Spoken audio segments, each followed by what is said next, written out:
அன்னைக்கு வணக்கம், தந்தைக்கு வணக்கம், ஆசானுக்கு வணக்கம்.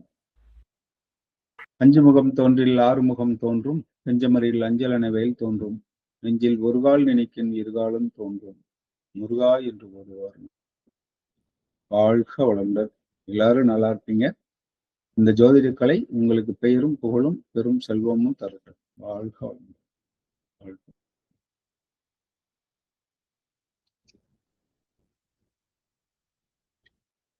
இப்போ லக்னம் பற்றி சந்தேகம் கேட்டிருந்தீங்க. லக்னம் என்பது ஒரு குழந்தை பிறக்கும் பொழுது கிழக்கு தொடுவானத்தில் அல்லது கிழக்கு தொடுவானத்துக்கு நேரா வானத்துல எந்த ராசி மண்டலம் இருக்கிறதோ அதுதான் அப்போதைய லக்னம் அப்படின்னு சொல்றோம். அப்போ பூமி இப்படியே சுத்திக்கிட்டே வருது அப்படின்னா என்ன ஆகும்? மேல அந்த வானமண்டலம் மேல் நோக்கி போற மாதிரி தெரியும். அப்ப ராசிகள் அடுத்தடுத்த ராசிகள் வரும். ஒவ்வொரு ராசியும் மாறுவதற்கு 2 மணி நேரம் ஆகும். சரியாக 2 மணி நேரம் ஆகும்னு சொல்ல முடியாது. ஒவ்வொரு ராசி கொஞ்சம் கூட குறைய இருக்கலாம். அதற்கு காரணம் இந்த பூமி இப்படியே சுத்துறது இல்ல, இப்படி சாஞ்சுக்கிட்டே போகும். அப்படி போயிட்டு நின்றுட்டு அப்புறம் திரும்ப இப்படி சாயும், அப்புறம் இப்படி வந்துட்டு அப்புறம் இப்படி வரும். இது ஆக்சுவலா பூமி தான் இப்படி சாயுது. இங்க இருந்து பாக்குறதுக்கு இங்க இருக்க சூரியன் பூமி இப்படி சாயும் போது என்னாச்சு? சூரியன் இங்கிட்டு போன மாதிரி தெரியும். பூமி இப்படி சாயும் போது இங்க இருக்கிற சூரியன் இங்கிட்டு வந்துட்ட மாதிரி தெரியும். ஆனா சூரியன் அங்கேயேதான் இருக்கும். இப்ப நம்ம என்ன சொல்றோம்? இதைத்தான் அயனம்னு சொல்றோம். உத்தர அயனம், தட்சிண அயனம்னு சொல்றோம். வடக்கு நோக்கி சூரியன் நகர்ந்தால் அது உத்தர அயனம் என்றும், தெற்கு நோக்கி சூரியன் நகர்வதை, அதாவது நகர்வது போல தோன்றுவதை தட்சிண அயனம் அப்படின்னு சொல்றோம். தட்சிணாயனம் அப்படிம்பாங்க. தட்சிண அயனம், தெற்கு நோக்கிய பயணம். தமிழ்ல சொன்னா தெற்கு நோக்கிய பயணம். ஆக்சுவலா சூரியன் தெற்கு நோக்கி பயணப்படுற மாதிரி தெரிஞ்சதுன்னா பூமி வடக்கு நோக்கி சாயுதுன்னு அர்த்தம். ஒரு அளவுக்கு தான் சாயும், அப்புறம் திரும்ப மீண்டும் இப்படி வரும். வருஷத்துல இப்படி இருந்து இப்படி இந்த இடத்துலதான் பகல் 12 மணி நேரம், இரவு 12 மணி நேரமா இருக்கும் ஒரு நாள். அது சமநாள் அப்படின்னு சொல்லுவாங்க. திரும்ப இப்படி போயிட்டு மீண்டும் இங்க வரும்போது மீண்டும் ஒரு சமநாள் வரும். அன்னைக்குதான் ராசிகள் சமமா இருக்கிறதுக்கு வாய்ப்பு இருக்கு. மற்ற நாள்லாம் 30 டிகிரியா இருக்காது, கொஞ்சம் மாறும். வாழ்க வளமுடன். இது சும்மா ஒரு அறிவு கூர்மை நமக்கு இன்னும் தெரிஞ்சுக்கணுங்கிறதுக்காக தெரிஞ்சுக்கிட்டாதான். பட் ஜோதிட பலன் எடுப்பதற்கு இது தேவைப்படாது. லக்னம் ஒவ்வொரு நாளும் காலையில என்ன லக்னம் எவ்வளவு நேரம் இருக்குன்னு போட்டிருப்பாங்க. அதுக்கப்புறம் நம்ம கணக்கு போட்டு கண்டுபிடிச்சுக்கோம். இப்ப எல்லாமே சாப்ட்வேர் வந்துட்டதுனால எந்த நேரத்தில் எந்த லக்னம் என்பது நமக்கு கவலை இல்லை, சாப்ட்வேர்ல வந்துடும். தேவைன்னா கடைசியா கேளுங்க, நம்ம லக்னம் எப்படி கணிக்கிறது அப்படின்னு சொல்லி நடத்துவோம். போர்டுல படம் போட்டே நடத்துவோம், அல்லது இங்கேயும் நடத்துவோம். இப்பொழுது அடிப்படையில கேள்வி ஏதாவது கேட்டுட்டு போலாமா, இல்ல அடுத்து கிரக காரகத்துவம் போயிடலாமா? ஒரு கேள்வி இப்போ யாரு கேட்கலாம்? புதுசா படிக்கிறவங்க யாரு சொல்லுங்க பார்க்கலாம். பிரியா. நான் தாங்க சார். பிரியா மேடம், நீங்க இப்போ ஒருத்தர் மேஷ லக்னம், அவங்களுக்கு அந்த ஜாதகர் வராரு. அப்போ திருமணம் ஆகுமா அப்படின்னு கேட்டா எந்த ராசியை ஆய்வு செய்யணும்? மேஷ லக்னம்னு சொல்றோம். திருமணம் நடக்குமா, எனக்கு திருமணம் நடக்குமா அப்படின்னு கேட்டாங்கன்னா எதை ஆய்வு செய்ய வேண்டும்? மேஷ லக்னம் 1 2 3 6 7 ஏழாவது வீடு அதுல இது பண்ணுமாங்கய்யா. ஏழுங்கிறதே கரெக்ட், அதுவே சரி. அதுக்கு அதை விட இதா போனா ராசியினுடைய பெயரை சொல்லலாம். துலா ராசியில இருக்கிறது இது பண்ணுவாங்கய்யா. அவ்வளவுதான்.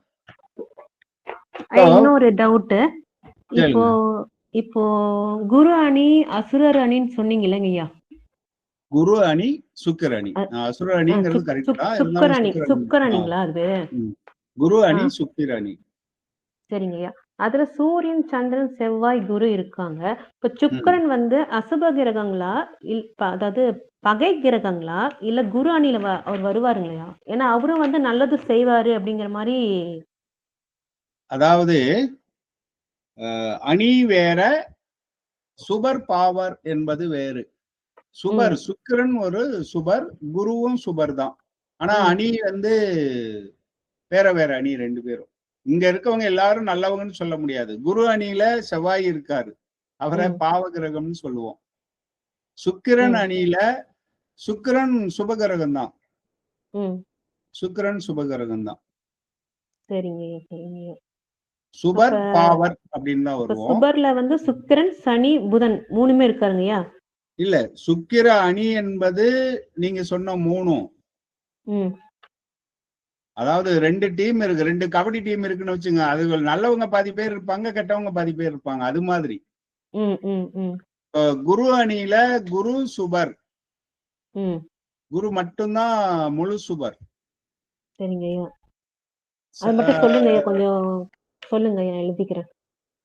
குரு அணியில் குரு முழு சுபர்.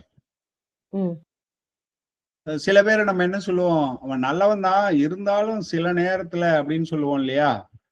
அந்த மாதிரி இருக்கிறதுல சூரியன் வந்து அரை சுபர், அதாவது அரை பாவர்னு அர்த்தமாயிடும்.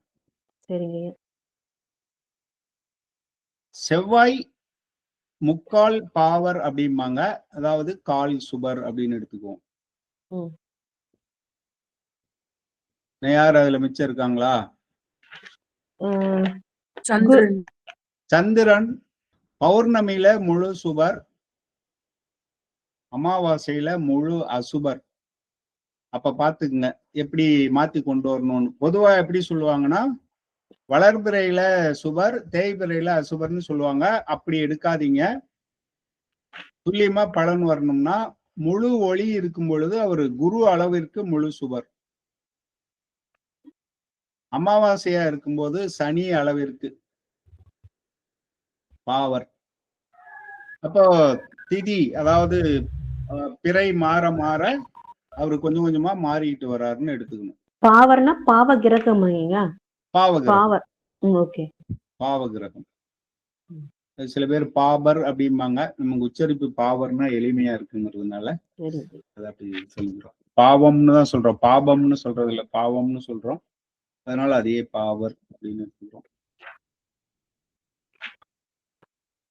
அந்த பக்கம் பாத்தீங்கன்னா சுக்கிர அணியில சுக்கிரன் முழு சுபர்,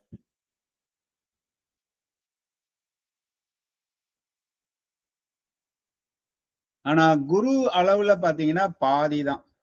குரு செய்யறதுல பாதி அப்படிம்பாங்க.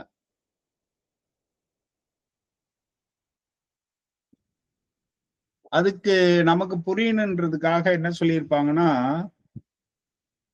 சுக்கிரனுக்கு ஒரு கண்ணு இல்லை அப்படிம்பாங்க. அதாவது என்னன்னா, அவருடைய பார்வையில குரு பார்வையை போல பாதி தான் கிடைக்குது, பலன் கிடைக்கும். அதாவது அவரு செய்யறதுல பாதி அளவுக்கு தான் இவரு செய்வாரு அப்படின்னு பொருள். அதுக்காக சுக்கிரனுக்கு ஒரு கண்ணு, இது அதுக்கு ஒரு கதையை சொல்லி ஒரு கண்ணு இல்லை அப்படிம்பாங்க. சரி, அந்த அணியில முழு சுபர் சுக்கிரன்.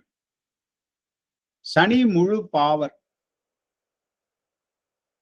சனி முழு பாவர். புதன் வந்து தனித்து இருந்தால் சுபர். சுபர்னா லேசான சுபர். எப்படி லேசான சுபர்? சுக்கிரனோட கொஞ்சம், சுக்கிரன் 100 ரூபாய் கொடுத்தாருன்னா இவர் ஒரு 40 ரூபாய் கொடுப்பாரு, அப்படி வச்சுக்கலாம். புதன் 40 ரூபாய் 30 ரூபாய் அப்படி கொடுப்பாரு. அதே நேரத்துல அவரு வேற யாரு கூட பாவகிரகத்துடன் சேர்ந்தால் பாவர ஆயிடுவாரு, சுபகிரகத்துடன் சேர்ந்தால் இன்னும் சுபத்தன்மை அதிகமாகும். ஆளுக்கு தகுந்த மாதிரி. நல்லவனோட சேர்ந்தா நான் ரொம்ப நல்லவன், எனக்கு எந்த கெட்ட பழக்கமும் கிடையாது அப்படின்ட்டு இருந்துக்குவாங்க. கெட்டவனோட சேர்ந்தா அதெல்லாம் ஒன்றும் பிரச்சனை இல்லை நான் அப்படின்ற மாதிரியும் இருப்பாங்க. நான் நான்வெஜ் சாப்பிட மாட்டேன் பாரு, அந்த பக்கம் சேர்ந்தா. இந்த பக்கம் சேர்ந்தா நான் சாப்பிடுவேனே அப்படிம்பாரு. அவ்வளவுதான், வேற ஒண்ணும் இல்லை. அதனால புதனுக்கு பலன் எடுக்கும்போது அப்படி எடுக்கணும். வேற யாரு? இந்த 2 அணி இல்லாத 2 பேர் தனியா இருப்பாங்க. ராகு கேதுக்கள். ராகு கேது 2 பேருமே அசுபர் தான். ராகு பெரிய அசுபர், அதாவது கும்மிருட்டு அப்படின்னு சொல்லலாம். நள்ளிரவு 12 மணி அந்த மாதிரி இருட்டு. அதாவது அமாவாசை நேரத்துல நைட்டு 12 மணி இருந்தா எப்படி இருக்குமோ அந்த மாதிரி இருட்டு அப்படின்னு எடுக்கலாம். ஆனா கேது அந்த அளவுக்கு ஒரு பாவர் அல்ல. கேது எப்படின்னா, ஒரு அந்தி மயங்கும் நேரம் அல்லது காலையில உதய நேரம், காலையில ஒரு 5 மணி அப்படின்னு சொல்லுவோம் இல்லையா, 5 மணி அந்த நேரத்துக்கு எப்படி இருக்கும்? இருட்டும் இல்லாம ஒளியும் இல்லாமல் இருக்கும். அப்படி எடுத்துக்கணும் கேதுவை. இது உயர்நிலையில உள்ள ஒரு இதை இப்ப சொல்லிடுறேன் நானு. ஏன்னா பின்னாடி நேரம் அதாவது ஞாபகம் வருமான்னு தெரியாது. சனி தனியாக இருக்கும் பொழுது ராகு சேர்ந்தா ரொம்ப பிரச்சனை. சனி ராகு சேர்ந்துருச்சுன்னா ரொம்ப கெடுதல். சனியும் கெடுதல், ராகுவும் கெடுதல். 2 பேரும் ஒன்னா சேர்ந்துட்டாங்கன்னா ரொம்ப மோசமா இருக்கும். ஆனா சனியோட கேது சேர்ந்தால், அதாவது அங்க சனி கேது 2 பேர் தவிர வேற எதுவும் இருக்கக்கூடாது. அப்படி இருந்தா சனி சுபராக மாறுவார். சுபராக அப்படின்னா அவரு குரு மாதிரி ஆக மாட்டாரு. சனி கெடுதல் செய்வதை குறைத்து கொள்வார். சனி கெட்டது செய்யறதுக்குன்னே இப்ப, அதாவது கெட்டது நடக்க போகுதுன்னு காட்டுறதுக்காக உள்ள ஒரு கிரகம். அப்படி இருக்கும்போது சனியுடன் கேது சேர்ந்தால் சனியினுடைய பாவத்தன்மை குறையும். அப்படி வச்சுங்க. ஏன்னா நல்லது செய்வாருங்கிறத விட, ஒரு ரவுடி நம்மளை அப்படியே பார்த்துட்டு சிரிச்சுக்கிட்டே போயினா அது எவ்வளவு பெரிய விஷயம். ஆகா, நம்மளை விட்டுட்டு போயிட்டாண்டா அப்படின்னு சொல்லுவோம் இல்லையா, அந்த மாதிரி சனி ஒண்ணும் செய்ய மாட்டார். அதே மாதிரிதான் செவ்வாயும். தனியா இருக்கிற செவ்வாயுடன் கேது சேர்ந்தால் செவ்வாயினுடைய பாவத்தன்மை குறையும். அவர் செய்யற செவ்வாய் என்ன கொடுப்பாரு? வம்பு, வழக்கு, அடிதடி, ஆக்சிடென்ட் இதுதான் கொடுப்பாரு. அது அந்த இது குறையும். அதை நோட் பண்ணி வச்சுங்க. அதே சமயத்துல செவ்வாய் சனி சேர்ந்து இருக்காங்க, இங்க கேது வந்துட்டாருன்னா ஆஹா, இந்த கேதுக்கு எந்த இதுவும் இல்லை, இது கெட்டதுதான். சனி என்ற ஒரு பாவர், செவ்வாய் என்ற ஒரு பாவர் சேர்ந்துட்டாரு. அப்ப பாவத்தன்மை அதிகமாக தான் ஆகும் அந்த ராசிக்கு. அதுல எந்த குறைதலும் ஏற்படாது. கேது இருக்கிறதுனால எந்த பிரயோஜனமும் இல்லை. வாழ்க வளமுடன். நம்ம அப்படியே அடுத்து புதன் பகவானுடைய காரகத்துவங்களை பார்க்கலாம். சனி கெடுத்தாலும் சில சமயம் நல்லது செய்யும் அப்படின்னு சொல்றாங்க. அப்ப அப்படின்னா அது எப்படிங்க கண்டுபிடிக்கிறது? நல்லது செய்யுதுன்னா அது எப்படி? சனி 5, 9ல இருந்தா அவங்க யோகர் அப்படின்னு சொல்லுவோம். ஒரு லக்னத்திலிருந்து 5 அல்லது 9ல் நின்றால், 9வது 5வது இடம் அல்லது 9வது இடத்தில் இருந்தால் அந்த லக்னத்துக்கு அவர் தான் யோகர். ஒரு பெரிய ரவுடி, ஊரே பயப்படுது.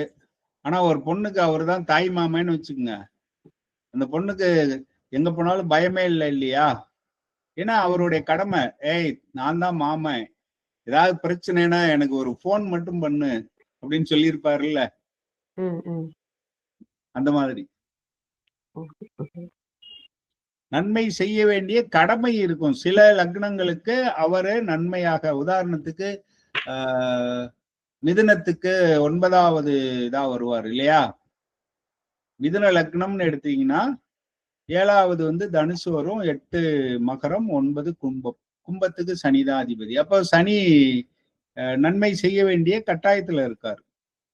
இன்னும் இதை விட ரிஷப லக்னம் வச்சுக்கோங்க, 9, 10க்குரியவர் ஆயிடுறாரு. இதுக்கு. மகரத மிதுனத்துக்காவது 8, 9ன்னு வருது. 8 நெகட்டிவ். ஆனா அதுக்கு பாத்தீங்கன்னா 9, 10ன்னு வருது.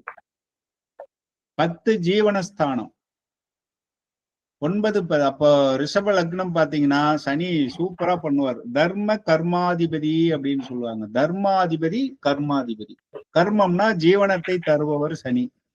அவர் கெட்டவர் தான். ஆனா இந்த லக்னத்துக்கு அவர் ஜீவனத்துக்கு வழிகாட்ட வேண்டிய கடமை அவருக்கு இருக்கு. வழிகாட்டியே ஆகணும். தர்மம் செய்ய வைப்பவர் அவரே. இவரை தர்மம் செய்ய வைப்பார் அப்படின்னா என்ன அர்த்தம்? தர்மம் செய்யற அளவுக்கு வருமானத்தை கொடுப்பார், நல்ல மனதை கொடுப்பார். அப்ப சனி நல்லது செஞ்சாகணும் இல்லையா? வைத்தியநாதன் ஐயா சொல்லுங்க. நீங்க ஏதோ தம்ஸ் அப் போட்டீங்க, அப்போ ஏதோ பலன் பார்த்துருப்பீங்க. சார் நீங்க சொல்றது கரெக்ட்டுங்க சார். சரிங்க. எனக்கு லக்னத்திலேயே சனி, தர்ம கர்மாதிபதி யோகம், அதை அனுபவிக்கிறேன் ஐயா. தெரியுது. வாழ்க வளமுடன், வாழ்க வளமுடன். நன்றி சார். அவ்வளவுதான். சனி நன்மையும் செய்வார், தீமைதான் செய்யணும்னு அவசியம் இல்லை. நன்மையும் செய்வாருங்கிறது இப்படிதான். அவர் 8ஆம் அதிபதியா 6ஆம் அதிபதியா வரும்பொழுதுதான் சிக்கல். கெட்டவன் அவங்கிட்டே போய் ஒரு பிரச்சனை பண்ற பொறுப்பை கொடுக்கறது, பிரச்சனையே செய்யக்கூடிய பொறுப்பையும் கொடுத்துடுற மாதிரி. ஒரு நல்லவர்கிட்ட போய் அவனை போய் மிரட்டிட்டு வாடான்னு சொல்றதுக்கும் கெட்டவன்கிட்ட போய் மிரட்டிட்டு வாடான்னு சொல்றதுக்கு வித்தியாசம் இருக்கும் இல்லையா? அப்ப குரு 8ஆம் அதிபதியா வந்தாருன்னா அவர் பெருசா இது பண்ண மாட்டார். அந்த மாதிரி அதான் ஆதிபத்தியம்னு சொல்லுவோம். அன்னைக்கு சொன்னோம் இல்லையா? ஆதிபத்தியம். ஒவ்வொரு லக்னத்துக்கும் ஆதிபத்தியங்கள்ங்கிறது 1ஆம் இடம் 2ஆம் இடம்னு வருது. அதுல அந்த அதிபதி இருப்பாங்க. அந்த அதிபதிகள் அந்த ஆதிபத்தியத்தை செய்ய கடமைப்பட்டவர்கள். வாழ்க வளமுடன். வேற கேள்வி இருக்கா? நம்ம அடுத்து போயிடலாமா? சரி ஐயா, ஒரு டவுட்டுங்க ஐயா. லக்னத்துல டவுட்டுங்கிறத விட கேள்வின்னு கேட்கலாம் இனிமேல். எனக்கு ஒரு கேள்வின்னு சொல்லி கேளுங்க. இப்போ ராசி பலன் எல்லாம் போடுறாங்க இல்லைங்களா? இப்போ கும்ப லக்ன இப்ப எல்லாமே இப்போ சொல்லி தரதெல்லாம் லக்னத்தை பேஸ் பண்ணி சொல்றீங்க. ஆமா. அப்போ ராசின்னு பாக்குறது எடுத்துக்கிறதுங்களா, இல்ல நம்ம கும்பத்துல இருக்கிற ராசியை பார்த்துட்டு அதுல இருக்கிறத எடுத்துக்கணுங்களா? அதாவது நம்மளுடைய சந்திரன் எங்க நிக்கிறாரோ அதுதான் ராசி. ராசி பலன் என்பது ராசிக்கு கோச்சார கட்டத்துல. இப்ப உதாரணத்துக்கு சனி இப்ப கோச்சாரத்துல எங்க இருக்காரு? மீனத்துல இருக்காரு. அப்போ ஒரு ராசிக்கு பலன், இப்ப மீன ராசிக்காரங்கன்னு வச்சுங்க. இப்ப ராசியின் மீது சந்திரன் மீது சனி பகவான் வந்துடுறாரு. அப்போ அவர் மனோகாரகன்னு சொல்லுவோம் சந்திரனை. அவர் மனதின் மீது சனி பகவான் வருகிறார். எனவே மனம் பாதிக்கும். மனம் பாதிக்கும்னா பைத்தியம் பிடிக்கும்னு அர்த்தம் இல்ல. மனசுல வருத்தம் ஏற்படும். அப்ப வருத்தம் ஏற்படுற மாதிரி சம்பவங்கள் நடக்கும். இதை வச்சுக்கிட்டு சொல்றதுதான் கோச்சார பலன். அல்லது சூரியன் எங்க நிக்கிறாரு? இப்போ சூரியன் இந்த மாதம் எங்க இருப்பாரு? மகரத்துல இருப்பாரு.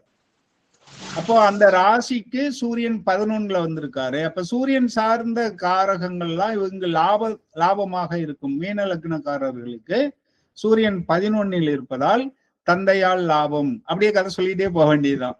இது எல்லாருக்கும் பொருந்தணும்னு அவசியம் இல்லை.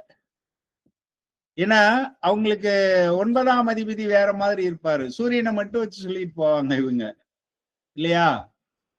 மாத பலன். இப்போ நான் கும்ப லக்னம், ராசியில பாத்தீங்கன்னா ரேவதி நட்சத்திரம். இப்போ பலன் எடுத்துக்கிறதுன்றது இப்ப காமனா இப்ப சொல்றாங்க இல்லைங்களா, யூடியூப்ல எல்லாம் வர்றது. எந்தோட பலனை நான் எடுத்துக்கிறது? அதான் நட்சத்திர பலன் சொன்னாங்கன்னா நீங்க ரேவதி சந்திரன் எங்க நிக்குதோ அந்த நட்சத்திரத்துக்கு எடுத்துக்கணும். அது ரெண்டுமே சேர்த்து சொல்றாங்க ஐயா. ராசி மீன ராசி மீன லக்னம் 2 பேருக்கும் பொருந்தும் அப்படின்ற மாதிரிதான் சொல்லும் போது சொல்றாங்க அவங்க. அதாவது கோச்சாரத்தை வச்சு சொன்னாங்கன்னா ராசிக்கு தான் அதிகமாக பொருந்தும், லக்னத்துக்கு அதிகமா பொருந்தாது. அவங்க எப்படி பலன் எடுத்து சொல்றாங்கன்றத பொறுத்து. இப்ப நான் சந்திரனை வச்சு சொன்னேன், அப்படி சொன்னாங்கன்னா அப்படி, இப்படி சொன்னா இப்படி சொல்றதுல நீங்க ஜாதகமே இல்லாதவங்களுக்கு கூட நமக்கு சொல்ற மாதிரியே இருக்கும். அதனால அந்த ராசி பலன் எல்லாம் பொதுவான பலன் தானே தவிர அது சரியா இருக்காது. சில நேரங்கள்ல பொருந்தும், சில நேரங்கள்ல பொருந்தாது.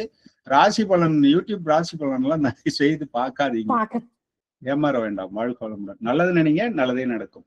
பிரியா மேடம் கேளுங்க. ஐயா, வக்ரம்னா ரிவர்ஸ்ல போறதுன்னு அர்த்தங்களா? இப்ப குரு வக்ரம் அப்படின்னா அவர் வந்து ரிவர்ஸ்ல போறாருன்னு அர்த்தங்களா? ஆமா, ரிவர்ஸ்ல போறாருன்னு அர்த்தம். உண்மையிலேயே ரிவர்ஸ்ல போக மாட்டாரு. உண்மையிலேயே எந்த கிரகமுமே ரிவர்ஸ்ல போகாது. இப்ப பூமி வந்து சூரியனை சுத்துது, குருவும் சூரியனை சுத்திட்டு இருக்காரு. பூமி வந்து முன்னாடி வட்டத்துல சுத்துது. இப்ப குரு இப்படி போயிட்டு இருக்காரு. நீங்க இந்த 1000 மீட்டர் ஓட்டப்பந்தயம் எல்லாம் ஓடும்போது ட்ராக் இருக்கும், பாத்தீங்கன்னா தெரியும். ட்ராக் வெளி வட்டம் இருக்கும், உள்வட்டம் இருக்கும். உள்வட்டத்துல ஓடுறவங்க வெளிவட்டத்துல இருக்கவங்கள முன்னாடி நிக்க வச்சு ஓட விடுவாங்க, ஏன்னா வட்டம் பெருசா இருக்குன்னு. முதல்ல பார்க்கும்போது உள்ள நிக்கிறவருக்கு வெளியில் இருக்கவரு முன்னாடி இருக்க மாதிரி தெரியும். அப்ப ஓட ஓட பார்த்தா அந்த வட்டம் பெருசா இருக்கிறதுனால இந்த வட்டம் உள்ள இருக்க வட்டம் சின்னது, அதனால இவர் கொஞ்சம் சீக்கிரம் போயிடுவாரு. அப்போ முன்னாடி இருக்கவர் பார்த்தா பின்னாடி போற மாதிரி தெரியும் இல்லையா? அப்ப அந்த பலன் வந்து இல்லன்னு, அப்ப வந்து பலன் வந்து நமக்கு கிடைக்காதுன்னு அர்த்தங்களா? சொல்றேன்.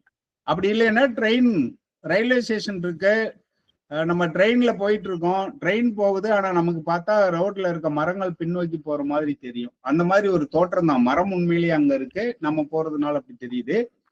அப்ப ஒரு தோற்றம் உண்டாகுது இல்லையா? அப்ப வக்ரத்தினால ஏற்படுறது நடக்கும், ஆனா அதனால பெரிய பாதிப்பு ஒன்றும் வராது. அதாவது ஒரு தோற்றம் தான் இல்லையா, பின்னாடி சரியாயிடும். ஏன்னா அதுக்கப்புறம் அது வந்துருது இல்லையா, வட்டம் தாங்கிறதுனால அது சரியாயிடுது. இப்படியே புரிஞ்சுக்கலாம் நம்ம. அப்போ ஒரு பிரச்சனை வரும் அல்லது ஒரு தடை ஏற்படும், நம்ம தொடங்கிய காரியம் நடக்காதது போல இருக்கும், தாமதமாகும், அப்புறம் நடந்துரும். அப்படி இருக்கும். அது பலன் இருக்கும், வக்ரத்துக்குன்னு கண்டிப்பா பலன் இருக்கும்.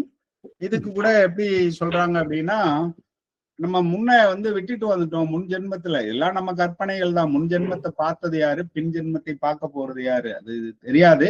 ஆனா என்ன சொல்ற, இப்படி புரிஞ்சுக்கலாம். முன்னாடி விட்டுட்டு வந்துட்டீங்க, அதனால இப்ப வந்து அந்த காரியத்தை அப்படி போய் அதை செஞ்சுட்டு திரும்ப வர்றீங்க. அதனால உங்கள் வக்ர கிரகம் நீங்கள் எதையோ விட்டுட்டு வந்ததை காட்டுது அப்படின்னு ஒரு சாரார் பலன் சொல்றாங்க. அது மாதிரி அந்த அந்த இதுல தடை நடக்கும், தடை இருக்கும், அது ஆனா சரியாயிடும். சரிங்க. வேற கேள்வி இருக்கா? நம்ம அது போயிடலாமா வகுப்புக்கு?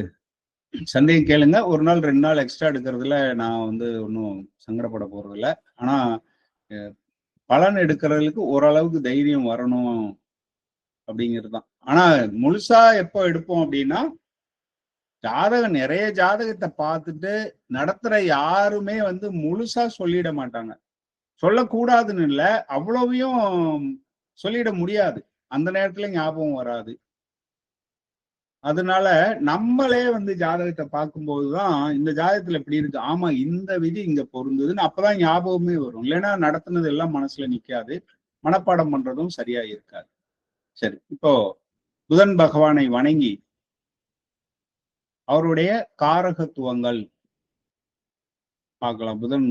புதனின் காரகத்துவங்கள் பார்க்கலாம். புதன் எந்த வீட்டோட அதிபதி தெரியுமா? எந்தெந்த வீட்டுக்கு அதிபதி புதன் பகவான்? மிதுனமும் கன்னியும்.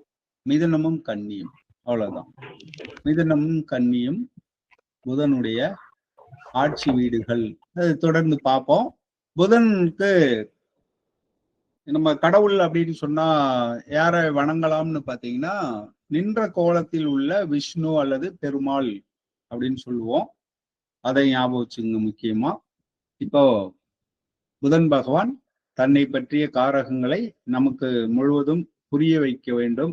ஏன்னா ஜோதிடத்துக்கும் முதன்மையான கிரகம் புதன் பகவான் தான். உங்களுக்கு புதன் நல்லா இருந்துச்சுன்னா ஜோதிடம் நல்லா வரும்.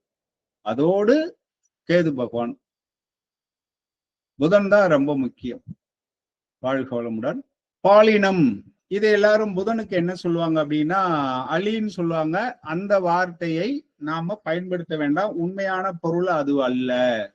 இதை எப்படி நான் சொல்லுவேன்னா, இது ஆணும் பெண்ணும், ஆண் தான், ஆனா ஆண் என்ற உணர்வு இருக்காது. பெண் தான், ஆனால் பெண் என்ற உணர்வு இருக்காது. எப்போ அப்படின்னு பாத்தீங்கன்னா, இப்போ ஆண் கிரகம்னா என்ன அர்த்தம்? ஆண் தன்மை முழுசா இருக்கணும், ஒரு பெண்ணை பார்த்தால் ஈர்ப்பு வரணும். பெண் கிரகம்னா பெண் தன்மை இருக்கணும், ஒரு ஆணை பார்த்தால் ஈர்ப்பு வரணும் அப்படிங்கிற இதுல இருக்கும். இப்போ ஒரு தாய் ஒரு 2 வயது 3 வயது ஆண் குழந்தைய அழைச்சிட்டு போறாங்க. வெளியூர்ல போய் ஒத்தையா போயிட்டு இருக்காங்க. வெளியூர்ல பாத்ரூம் போகணும் அப்படின்னா அவனை கண்டிப்பா வெளியில 3 வயசு பையனை நிக்க வச்சுட்டு போக மாட்டாங்க. பாத்ரூம்குள்ள கண்டிப்பா கூட்டிட்டு போவாங்க, ஏன்னா விட்டுட்டு போக முடியாது. ஆனா பையனாச்சே அப்படின்னு தவிர்ப்போமா? அது குழந்தை. அதே மாதிரி ஒரு ஆண் போறாரு, சின்ன குழந்தை 2 வயசு 3 வயசு குழந்தைன்னா இப்படியே நில்லுப்பா பக்கத்துல, அந்த பக்கம் நில்லு அப்படின்னு சொல்லிட்டு நம்ம பாத்ரூம் யூஸ் பண்ணலாம். பாத்ரூம்னா ஏதோ சின்ன இது யூரினல்ஸ் அந்த மாதிரி. அப்போ எதுக்கு இதை சொல்ல வரேன்னா, அந்த உணர்வு ஆண் என்ற உணர்வோ பெண் என்ற உணர்வோ அந்த இடத்துல அது அந்த குழந்தை ஆண் குழந்தை தான் அல்லது பெண் குழந்தை தான், அது அழி இல்லை. ஆனா அந்த குழந்தையை நம்ம வந்து என்ன செய்யறோம், ஒரு கணக்குல எடுத்துக்கல. அது நிக்குது குழந்தை தானே நிக்குது அப்படின்னு சொல்லிட்டு நம்ம இருப்போம். அல்லது இன்னொரு மாதிரி எடுப்போமே, ஸ்கூல்ல குழந்தைங்க விளையாடுது, எலிமெண்டரி ஸ்கூல் 5வதுக்குள்ள அப்படின்னு வச்சுக்குவோம்.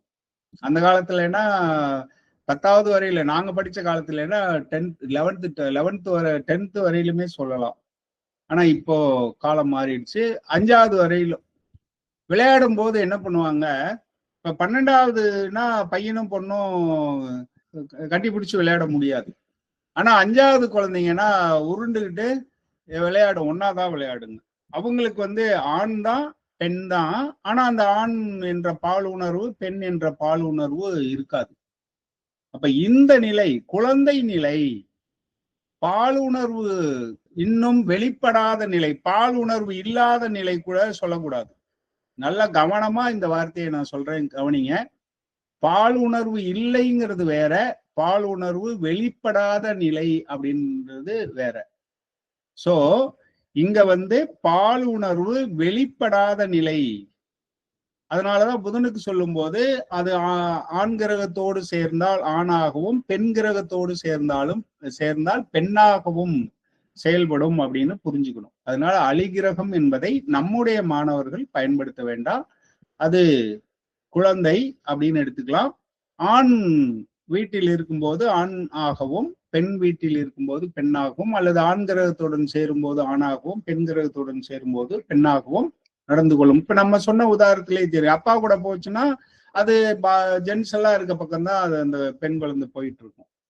அதே மாதிரி அம்மா கூட போச்சுன்னா பெண்கள்லாம் இருக்கிற பக்கமா தான் இருப்பாங்க. ஒரு மேரேஜுக்கு போனா பெண்கள் இருக்க பக்கத்துலதான் அந்த குழந்தை உட்கார்ந்துருக்க போகுது இல்லையா, பையனாக இருந்தாலுமே.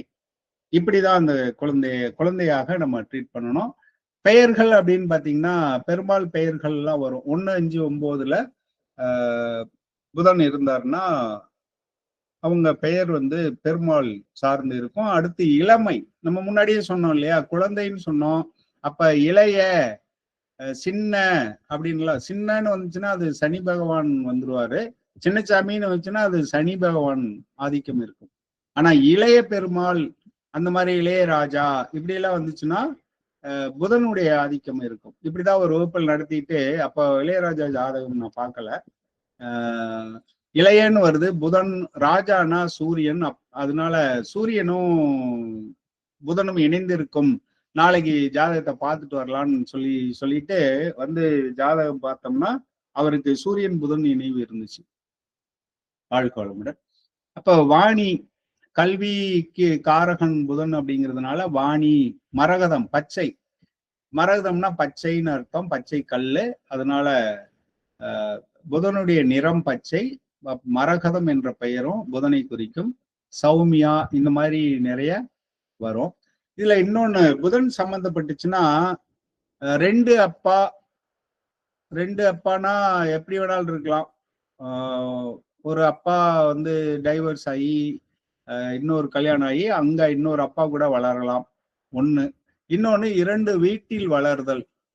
இப்ப சில குழந்தைங்க பாட்டி வீட்டிலேயே வளரும் இல்லையா, 2 இடத்தில் வளர்தல். இன்னொரு மாதிரி எடுத்தீங்கன்னா 2 பெயர்கள் இருக்கும் சில பேருக்கு. இது இல்லைன்னா என்ன ஆகும்னா, அதாவது லக்னத்துல புதன் இருக்குன்னு வச்சுங்க, அல்லது 1, 5, 9 புதன் இருந்தால் இவங்களுக்கு 2 பெயர் இருக்கும். ஒரு பெயர் வச்சிருப்பாங்க, ஸ்கூல்ல வேற பெயரா இருக்கும், கூப்பிடுறது வேற பெயரா இருக்கும். அந்த மாதிரியும் இருக்கும். அப்படி இருந்தால் அவங்களுக்கு கண்டிப்பா புதன் சம்பந்தப்பட்டிருக்கும். இது 100% சரியாக இருக்கும். ஏதோ ஒரு காரணம் இல்லைன்னா நியூமராலஜியில போயிட்டு இந்த யூடியூப்ல சொல்ற நியூமராலஜி உடனே கோடீஸ்வரன் ஆயிடுவீங்க. ஏப்பா அப்ப நீ உன் பேரை மாத்திக்கிட்டு நீ கோடீஸ்வரன் ஆக வேண்டியதுன்னு ஏன் இந்த பிசினஸ் பண்ண வேண்டிய அவசியமே இல்லையே. இதெல்லாம் நம்பி நம்ம எல்லாம் போய் நிறைய செலவு பண்றோம் வேஸ்டா இல்லையா. அப்போ அந்த மாதிரி பெயர் மாற்றம் செய்து கொள்பவர்கள் இவங்களுக்கெல்லாம் புதன் சம்பந்தப்பட்டிருப்பார். இது என்ன லாஜிக்ல எடுத்தேன் நான் அப்படின்னு பாத்தீங்கன்னா, இந்த இரட்டைத்தன்மைங்கிறதுல எடுக்கல. இதுக்கு ஒரு கதை ஒண்ணு இருக்கும். புதன், அதாவது சந்திர பகவான் குரு கிட்ட கத்துக்க போறாரு கலைகள் கற்றுக்கொள்வதற்கு. அப்படி இருக்கும்போது குருவினுடைய மனைவியும் சந்திரனும் காதல் வயப்பட்டு சந்திரனுக்கு பிறந்த குழந்தை புதன் அப்படின்ட்டு ஒரு கதை இருக்கும். அப்போ அதாவது புதனுடைய அம்மாவினுடைய கணவர் குரு, ஆனா அப்பா புரியுதா, கணவர் குரு அப்பா சந்திரன். அப்போ 2 பேர் வராங்க இங்க. இப்படி தவறான உறவு இருக்குன்னு அவசியம் இல்ல. 2 இடத்தில் வளர்வார்கள். இன்னொருத்தரை கூட அப்பான்னு கூப்பிடலாம். ஒரு பாசத்துல அப்பான்னு கூப்பிடுவாங்க இல்லையா, அந்த மாதிரி சில பேர் ரொம்ப பிடிக்கும் அதனால அப்பான்னு கூப்பிடுவாங்க. அந்த மாதிரி கூட இருக்கலாம். பெயர்கள் கண்டிப்பா 2 பெயர் இருக்கிறதுக்கான வாய்ப்புகள் அதிகமா இருக்கும். 2 இடத்தில் வளர்வார்கள். முன்னாடி வகுப்புகள்லயே நிறைய பேர் ஆமான்னு சொல்லியிருக்காங்க. இங்க யாருக்காவது புதன் சம்பந்தமா இருக்கா? லக்னத்தில் புதன் அல்லது மிதுன லக்னம், மிதுன ராசி, கன்னி லக்னம், கன்னி ராசி இருந்ததுன்னா பாருங்க. கண்டிப்பா 2 பேர் வச்சிருப்பாங்க. ஆமா, என்னைய அதாவது சில பேருக்கு பட்ட பேர் வச்சு கூப்பிடுவாங்க இல்லையா, அப்படி கூட இருக்கலாம். இல்ல பேரு ரொம்ப வாய்ப்பே குறைச்சலா இருந்தா பேரு 2 பேரா இருக்கலாம். ஒரு பேரை பிரிச்சோம்னா 2ஆ வரும் இல்லையா, அந்த மாதிரி வரலாம். வாழ்க வளமுடன். அடுத்து இவங்க மனம் எப்படி இருக்கும்னா இளமையோட இருக்கும் அப்படின்னு சொன்னோம் இல்லையா. அப்ப எப்பவும் ஒரு இளமை தோற்றம் இருக்கும் இவங்களுக்கெல்லாம். அந்த மிதுன லக்னம், மிதுன ராசி, கன்னி லக்னம், கன்னி ராசி அல்லது லக்னத்தில் புதன் இருப்பவர்கள் அல்லது 7ல் புதன் இருப்பவர்கள். ஏன் சொல்றோம், 7ல புதன் இருந்தாலும் புதன் லக்னத்தை பார்ப்பார். அப்போ இவங்கெல்லாம் எப்படி இருப்பாங்கன்னா இளமையாக இருப்பார்கள். அந்த ஸ்கின் எல்லாம் பார்த்தா அதிகமா சுருங்காது, வயசுக்கு தகுந்த மாதிரி. சில பேருக்கு சீக்கிரம் இதாயிடும். இவங்களுக்கு அப்படி ஸ்கின்ல சுருக்கம் விழாது. அந்த ஒரு இளமை தோற்றம் இருக்கும். இல்லைன்னா இளமையா காட்டிக்குவாங்க. எப்படியாவது அப்படி மேக்கப் பண்ணி டை அடிச்சு அப்படியாவது காட்டிடுவாங்க. ஏன்னா ஜோதிடத்துல உண்மையை சொல்லி தரணும் இல்லையா. இளவரசனை குறிக்கும் இது. இளவரசன் மாதிரி உணர்வார்கள், இளமை இருக்கும், தூதுவர். ஏன்னா சூரியனை சுற்றி வேகமா சுத்துற கிரகம் இது. இருக்கிற கிரகங்கள்லயே சந்திரனுக்கு சந்திரன் கிரகத்திலே வரமாட்டாரு அவர் இல்லையா. வானவியல் இதன்படி அவர் ஒரு துணைக்கோள் தான். கிரகங்கள்லயே அதிக வேகத்துல போறது புதன் தான். அப்ப தூது செல்பவர் தான் வேகமா போவாங்க. அப்ப தூதுவருக்கு சொல்லலாம். விகட கவி, கலகலன்ட்டு ஆன் தி ஸ்பாட் காமெடி பண்ணுவாங்க. ஏதாவது சொன்னா உடனே ரிப்ளை கொடுப்பாங்க. அந்த மாதிரி இருப்பாங்க இல்லையா. அப்படி இருக்கவங்க, அதாவது தமாசா பதில் சொல்றவங்க. சில பேர் சுள்ளுன்னு விழுவாங்க, அது விருச்சிகமா இருக்கும். இவங்க புதன் சம்பந்தப்பட்டா திட்டுறத கூட அப்படியே இலக்கிய நயத்தோடு நாசுக்கா அழகா சொல்லுவாங்க. சுறுசுறுப்பா இருப்பாங்க, புத்தி சாதுரியம் இருக்கும், சமயோஜிதம் இருக்கும்.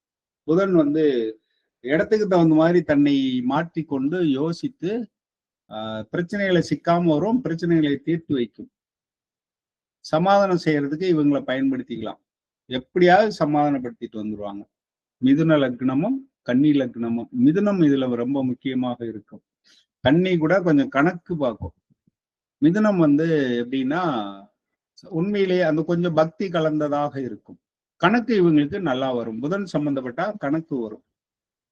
குடும்ப உறவுல கடைசி குழந்தையை குறிக்கும் அல்லது இளைய குழந்தையை குறிக்கும், தாய் மாமனை குறிக்கும், காதலன் காதலி, அதே மாதிரி இரட்டை குழந்தையை குறிக்கும். 5ல புதன் ராகு சம்பந்தப்பட்டா இரட்டை குழந்தை வரலாம். புதன் இரட்டை, அது எதுக்கு சார் ராகு கொண்டு வந்தீங்க? ராகு என்பது இயல்புக்கு முரணானது. ஒரு குழந்தை, ஒரு பிரசவத்துக்கு ஒரு குழந்தை என்பதுதான் மனித இயல்பு. அதுல இருந்து மாற்றம் வந்தால் அதுக்கு உண்டான ஒரு கிரகத்தை சேர்த்திக்கணும். இதுக்கெல்லாம் போய் ரூல்ஸ் தேடி அலைய வேண்டியதில்லை. ராகு வரணும். இயல்புக்கு மாறான அப்படின்னா ராகு சம்பந்தம். உடல் பாகத்துல நெற்றி, ஏன்னா அறிவுன்னு சொன்னோம். இப்ப நெற்றியை சுருக்கிதான் யோசிப்போம். அதனால நெற்றியை குறிக்கும். நாக்கு, தோள்பட்டை, கழுத்து, கைகள், விரல்கள். இந்த புதன் பாதிச்சிருந்ததுன்னா, புதன் ராகு சேர்ந்து இருந்ததுன்னா இன்னொன்னு வரலாம். என்ன வரணும்னா 6 விரல் இருக்கலாம். ஏன்னா இயல்புக்கு மாறாகன்னு சொன்னேன். அதனால சில பேருக்கு 6 விரல் இருக்கும். அவங்களுக்கு பாத்தீங்கன்னா புதன் ராகு 3ஆம் பாவகம் சம்பந்தம் இருக்கும். காது, அடுத்து தோல். அதாவது தோல்னா தோள்பட்டைன்னு முதல்ல சொல்லிட்டோம், அது வேற. தோல்ங்கிறது ஸ்கின்னு, சரும நோய்கள். இந்த புதன் பாதிச்சா சரும நோய்கள் வரும். தேமல் இருக்கு சார் அப்படின்லாம் சொல்றோம் இல்லையா, அது ராகு கேதுவுடன் புதன் சம்பந்தப்படும் பொழுது அது வரும்.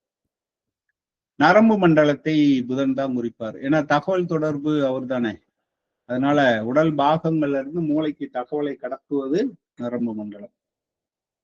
வீட்டுல வாஸ்துக்கு பார்த்தோம்னா புதன் வடக்கு பகுதியை குறிப்பார், வரவேற்பாறை, படிக்கும் அறையை குறிப்பார்.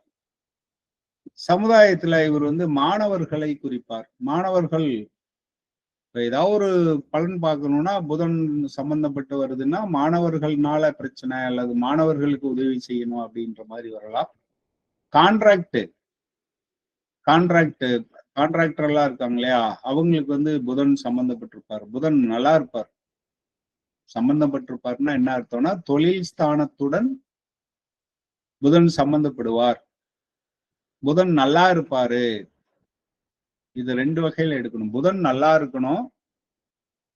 அடுத்து தொழில் ஸ்தானத்துடன் தொழில் வருமானம், அதாவது 2ங்கிறது வருமானம், தொழில் என்பது 10, லாபம் 11. இந்த 3ஓட புதன் சம்பந்தப்பட்ட அவங்க கான்ட்ராக்டராக இருக்கிறதுக்கும் வாய்ப்பு இருக்கு. பதிவாளர்னா சார் பதிவாளர்லாம் சொல்றோம், சப் ரெஜிஸ்ட்ரார், ரெஜிஸ்ட்ரார், அவங்க பத்திரம் பதிவு பண்றாங்க இல்லையா, அவங்க. தபால்காரர், கொரியர், வியாபாரிகள், இதையெல்லாம் புதனை வச்சு எடுக்கணும். இடங்கள் அப்படின்னு பார்த்தா கல்வி நிலையங்கள்.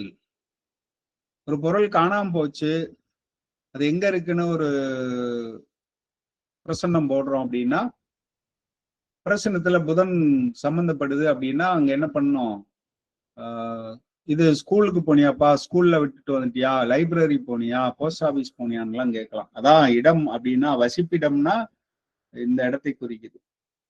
ரெஜிஸ்டர் ஆபீஸ் போனியா, எங்கேயாவது ஸ்டேஷனரி கடைக்கு போனியா, அங்க வச்சுட்டு வந்துட்டியா அப்படின்னு கேட்கலாம். பிரிண்டிங் பிரஸ்ஸு, பத்திரிகை அலுவலகங்கள், அதெல்லாம் சொல்லலாம். தொழில்னா மேல சொன்ன எல்லாத்தையும் அப்படியே தொழிலுக்கு கொண்டு வந்துடலாம். தேவதைனா விஷ்ணு தான், விஷ்ணு கோவில்கள், மரகதலிங்கம் உள்ள சிவன் கோயில்.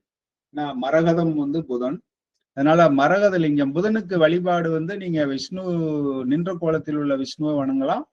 இல்லைன்னா எங்கெல்லாம் மரகதலிங்கம் இருக்கோ அங்கெல்லாம் வழிபடலாம், அது சிவன் கோயிலாக இருந்தாலும்.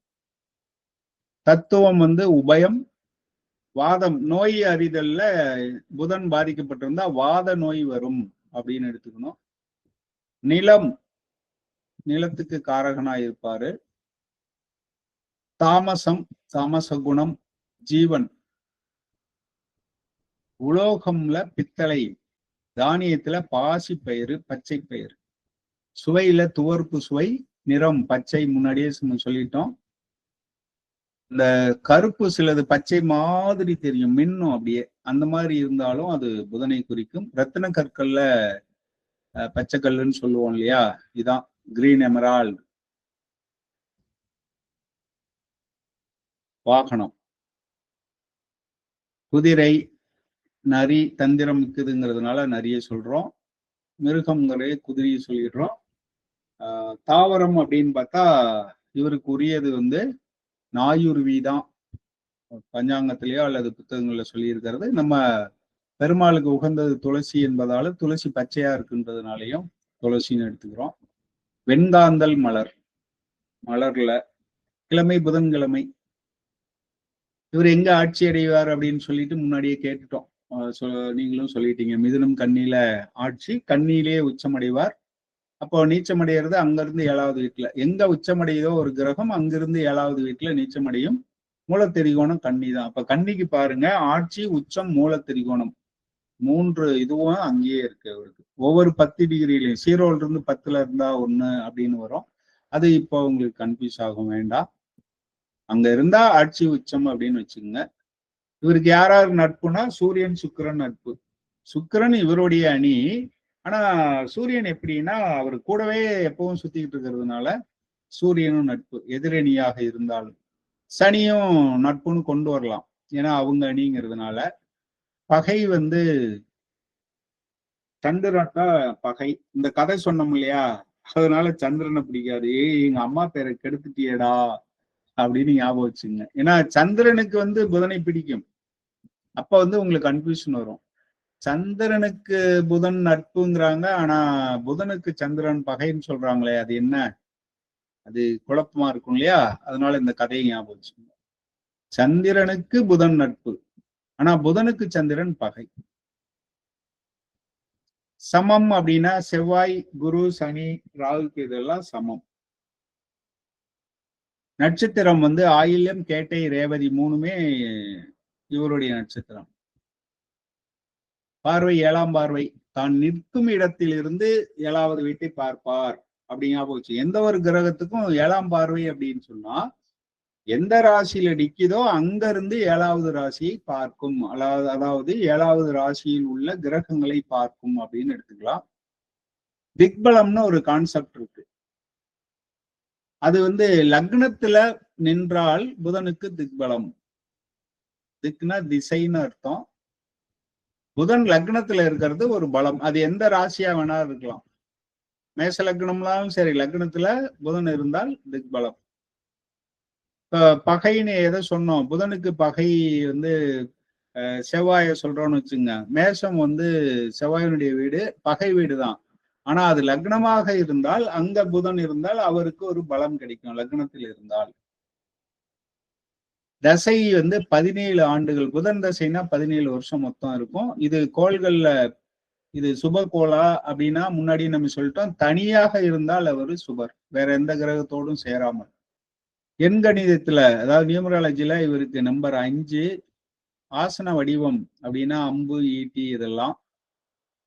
பரிகாரத்துல இதெல்லாம் பயன்படும். ஆசன வடிவம்ங்கிறது வேற எங்கேயும் பயன்படாது. கதை மாந்தர், அதாவது கதை சொல்றதுக்கு அல்லது பலன் எடுக்கிறதுக்கு நம்ம பயன்படுத்திக்கிறது விஷ்ணுவுடைய கதையை எடுத்துக்கலாம். பாராயணம் பண்றதுன்னா விஷ்ணு சகஸ்ரநாமம், புதன் காயத்ரி. ஏன்னா ஒவ்வொரு கோளுக்கும் ஒவ்வொரு கிரகத்துக்கும் காயத்ரி மந்திரம்னு ஒண்ணு இருக்கு. அதுல புதன் காயத்ரியை சொல்லலாம். புதன் பிறந்த நட்சத்திரம் அவிட்டம். செவ்வாயினுடைய நட்சத்திரத்துலதான் புதன் பிறந்திருக்காரு. புதன் பகவானுடைய காரகத்துவங்கள் ஓரளவுக்கு பார்த்தோம். இதுக்கு மேல இன்னும் நிறைய சொல்லிட்டு போகலாம். நம்மளா எடுத்துக்கணும். ஏன்னா புத்தகங்கள் அப்படின்னு வந்துட்டோம். அப்ப பிரிண்டிங் பிரஸ், இப்படி எழுத்து, நடிப்பு. ஏன்னா இவர் வந்து நேரத்துக்கு தகுந்த மாதிரி மாறுவாருன்னு சொன்னோம். அப்போ சூழ்நிலைக்கு தகுந்த மாதிரி மாற்ற, முக பாவனை மாத்துறது நடிப்பு அல்லது நடிக்க செய்தல், இயக்குதல். இயக்குனருக்கு வந்து புதன் நல்லா இருக்கு. சினிமா இயக்குனர் அப்படின்னா அங்க என்னென்ன வரணும்? ராகு வரணும். ஏன்னா ஒரு பிரம்மாண்டம் அப்படின்னா ராகு. இல்லாத ஒன்று. சினிமாங்கிறது உண்மை அல்ல இல்லையா? கணவன் மனைவி தாலி கட்டுறாங்க, அது உண்மையா? இல்ல. அப்போ போலி அப்படிங்கிறப்போ ராகு வரணும். மாயத்தோற்றம், பிரம்மாண்டம், ராகு வரணும். அப்ப சினிமாவுக்கு ராகு சம்பந்தப்படணும். ஆனா கவர்ச்சி வர்றதுனால சுக்கிரன் வரணும். சுக்கிரன் கவர்ச்சியோட போயிடும். ஆனா எழுத்து, இயக்கம் அப்படின்லாம் போடுறாங்க இல்லையா? எழுத்துனா புதன் வருவார். இப்படி காரகத்துவங்களை எடுத்துக்கிட்டு போயிட்டே இருக்கலாம். இயக்கம் அப்படிங்கிறதுக்கு கவிதை, கவிதையில கொஞ்சம் கற்பனை கலந்தது எழுதுனாங்கன்னா கற்பனைக்கு உரியவர் சந்திர பகவான். சந்திரன் தான். ஏன்னா நிலாவை பார்த்துதான் நம்ம எல்லாம் கதையெல்லாம் சொல்லுவோம். அதனால சந்திரன், புதன் கலைகள் வந்துடும். இசை வாய்ப்பாட்டுக்கு கூட வரும். ஏன்னா 3ஆம் பாவகம், முதல் பாவகம், 2ஆம் பாவகம் முகம், 3ஆம் பாவகம் கழுத்து, தொண்டை. இப்ப குரல், பாடல், இதுக்கு கூட புதன் காரகமாக சொல்லலாம். நீங்க அதான் ஒரு வழி காட்டிடுறேன், நீங்க அதுல இருந்து எடுத்து பழகிக்கலாம். 3 விரல், புதன் விரல்னு சொல்லணும். அப்ப வீணை இசைக்கிறாங்க ஒருத்தர், இப்போ அதுவும் இந்த கலையில வந்துடும் புதனுக்கு. இப்படி காரகங்கள் ஒவ்வொரு கிரகத்துக்கும் நம்ம எடுத்துக்கிட்டே போகலாம். வாழ்க்கை. ஏதாவது கேள்விகள் இருக்கா? கேள்விகள் இருந்தால் கேட்கலாம். சார், எனக்கு ஒரு கேள்வி இருக்கு. கேளுங்கய்யா. வடக்கு திசை புதன் சொல்லிட்டீங்க. ம். இப்ப கோயில்ல நவகிரகத்துல பாத்தீங்கன்னா அது வட கிழக்குலதான் புதனை வடகிழக்கு தான். நான் இதுல போட்டிருந்தப்பே பாத்தீங்கன்னா கிழக்கு வடகிழக்குன்னு ஒரு பார் போட்டிருந்தேன் நான். வடகிழக்கு சில பேர் எடுத்துக்கிறாங்க, சிலர் வடக்கு எடுக்கிறாங்க. வடக்கு ஆக்சுவலா குருவுக்கும் வரும். குருவுக்கு வடக்கு, வடகிழக்கு புதனுக்கு வரும். அது 2 விதமா இருக்கு. அதனால நான் 2யுமே போட்டுட்டேன். சொன்னது படிச்சது ஒண்ணு மட்டும் படிச்சுட்டேன், 2யும் படிக்க வேண்டாமே. கரெக்ட் தான். நன்றி சார். வடகிழக்கு எடுக்கலாம். அதே மாதிரி சந்திரனுக்கு, சுக்கிரனுக்கு, இந்த 3 பேருக்கும் மாத்தி மாத்தி. அதே மாதிரி கேதுவுக்கு வடகிழக்கு சில பேர் சொல்லுவாங்க, வடமேற்கு சில பேர் சொல்லுவாங்க. ராகுக்கு மட்டும்தான் மாத்த மாட்டாங்க. செவ்வாய்க்கு மாறாது, தெற்குன்னு வரும், அது மாறாது. சூரியனுக்கு கிழக்குங்கிறது மாறாது, சனிக்கு மேற்கு மாறாது. மத்த எல்லாம் டபுளா சொல்லுவாங்க. ஆனா 2யுமே காட்டியிருப்பேன் நான். வேற யாருக்காது கேள்வி இருக்கா? அடுத்து இந்த 2 பெயர் உள்ளது, பெயர் மாற்றம் பண்ணவங்க, 2 இடத்தில் வளர்ந்தவர்கள் யாராவது இருக்காங்களா பாத்துக்குங்க. அது புதன் சம்பந்தப்பட்டா அது இருக்கும். கண்டிப்பா தைரியமா சொல்லலாம் அந்த பலன். எனக்கு லக்னத்துல புதன், எனக்கு சகுந்தலான்னு இருக்கு, கமலின்னு இருக்கு. பாத்தீங்களா? வாழ்க்கை வளமுடன். இது ஏன்னா எல்லாத்துலயும் நான் இப்ப சிலதெல்லாம் என்ன சொல்லுவேன்னா வாய்ப்புன்னு சொல்லுவேன். ஆனா இது மட்டும் நான் டெஸ்ட் பண்ணி பார்த்துட்டேன், 100% பொருந்துது. அதனாலதான் யாராவது இருக்கீங்களான்னா நீங்க பலன் சொன்னதுக்கு நன்றி. வாழ்க்கை வளமுடன். வேற யாராவது ஜாதகம் அப்படி பார்த்துருக்கீங்களா?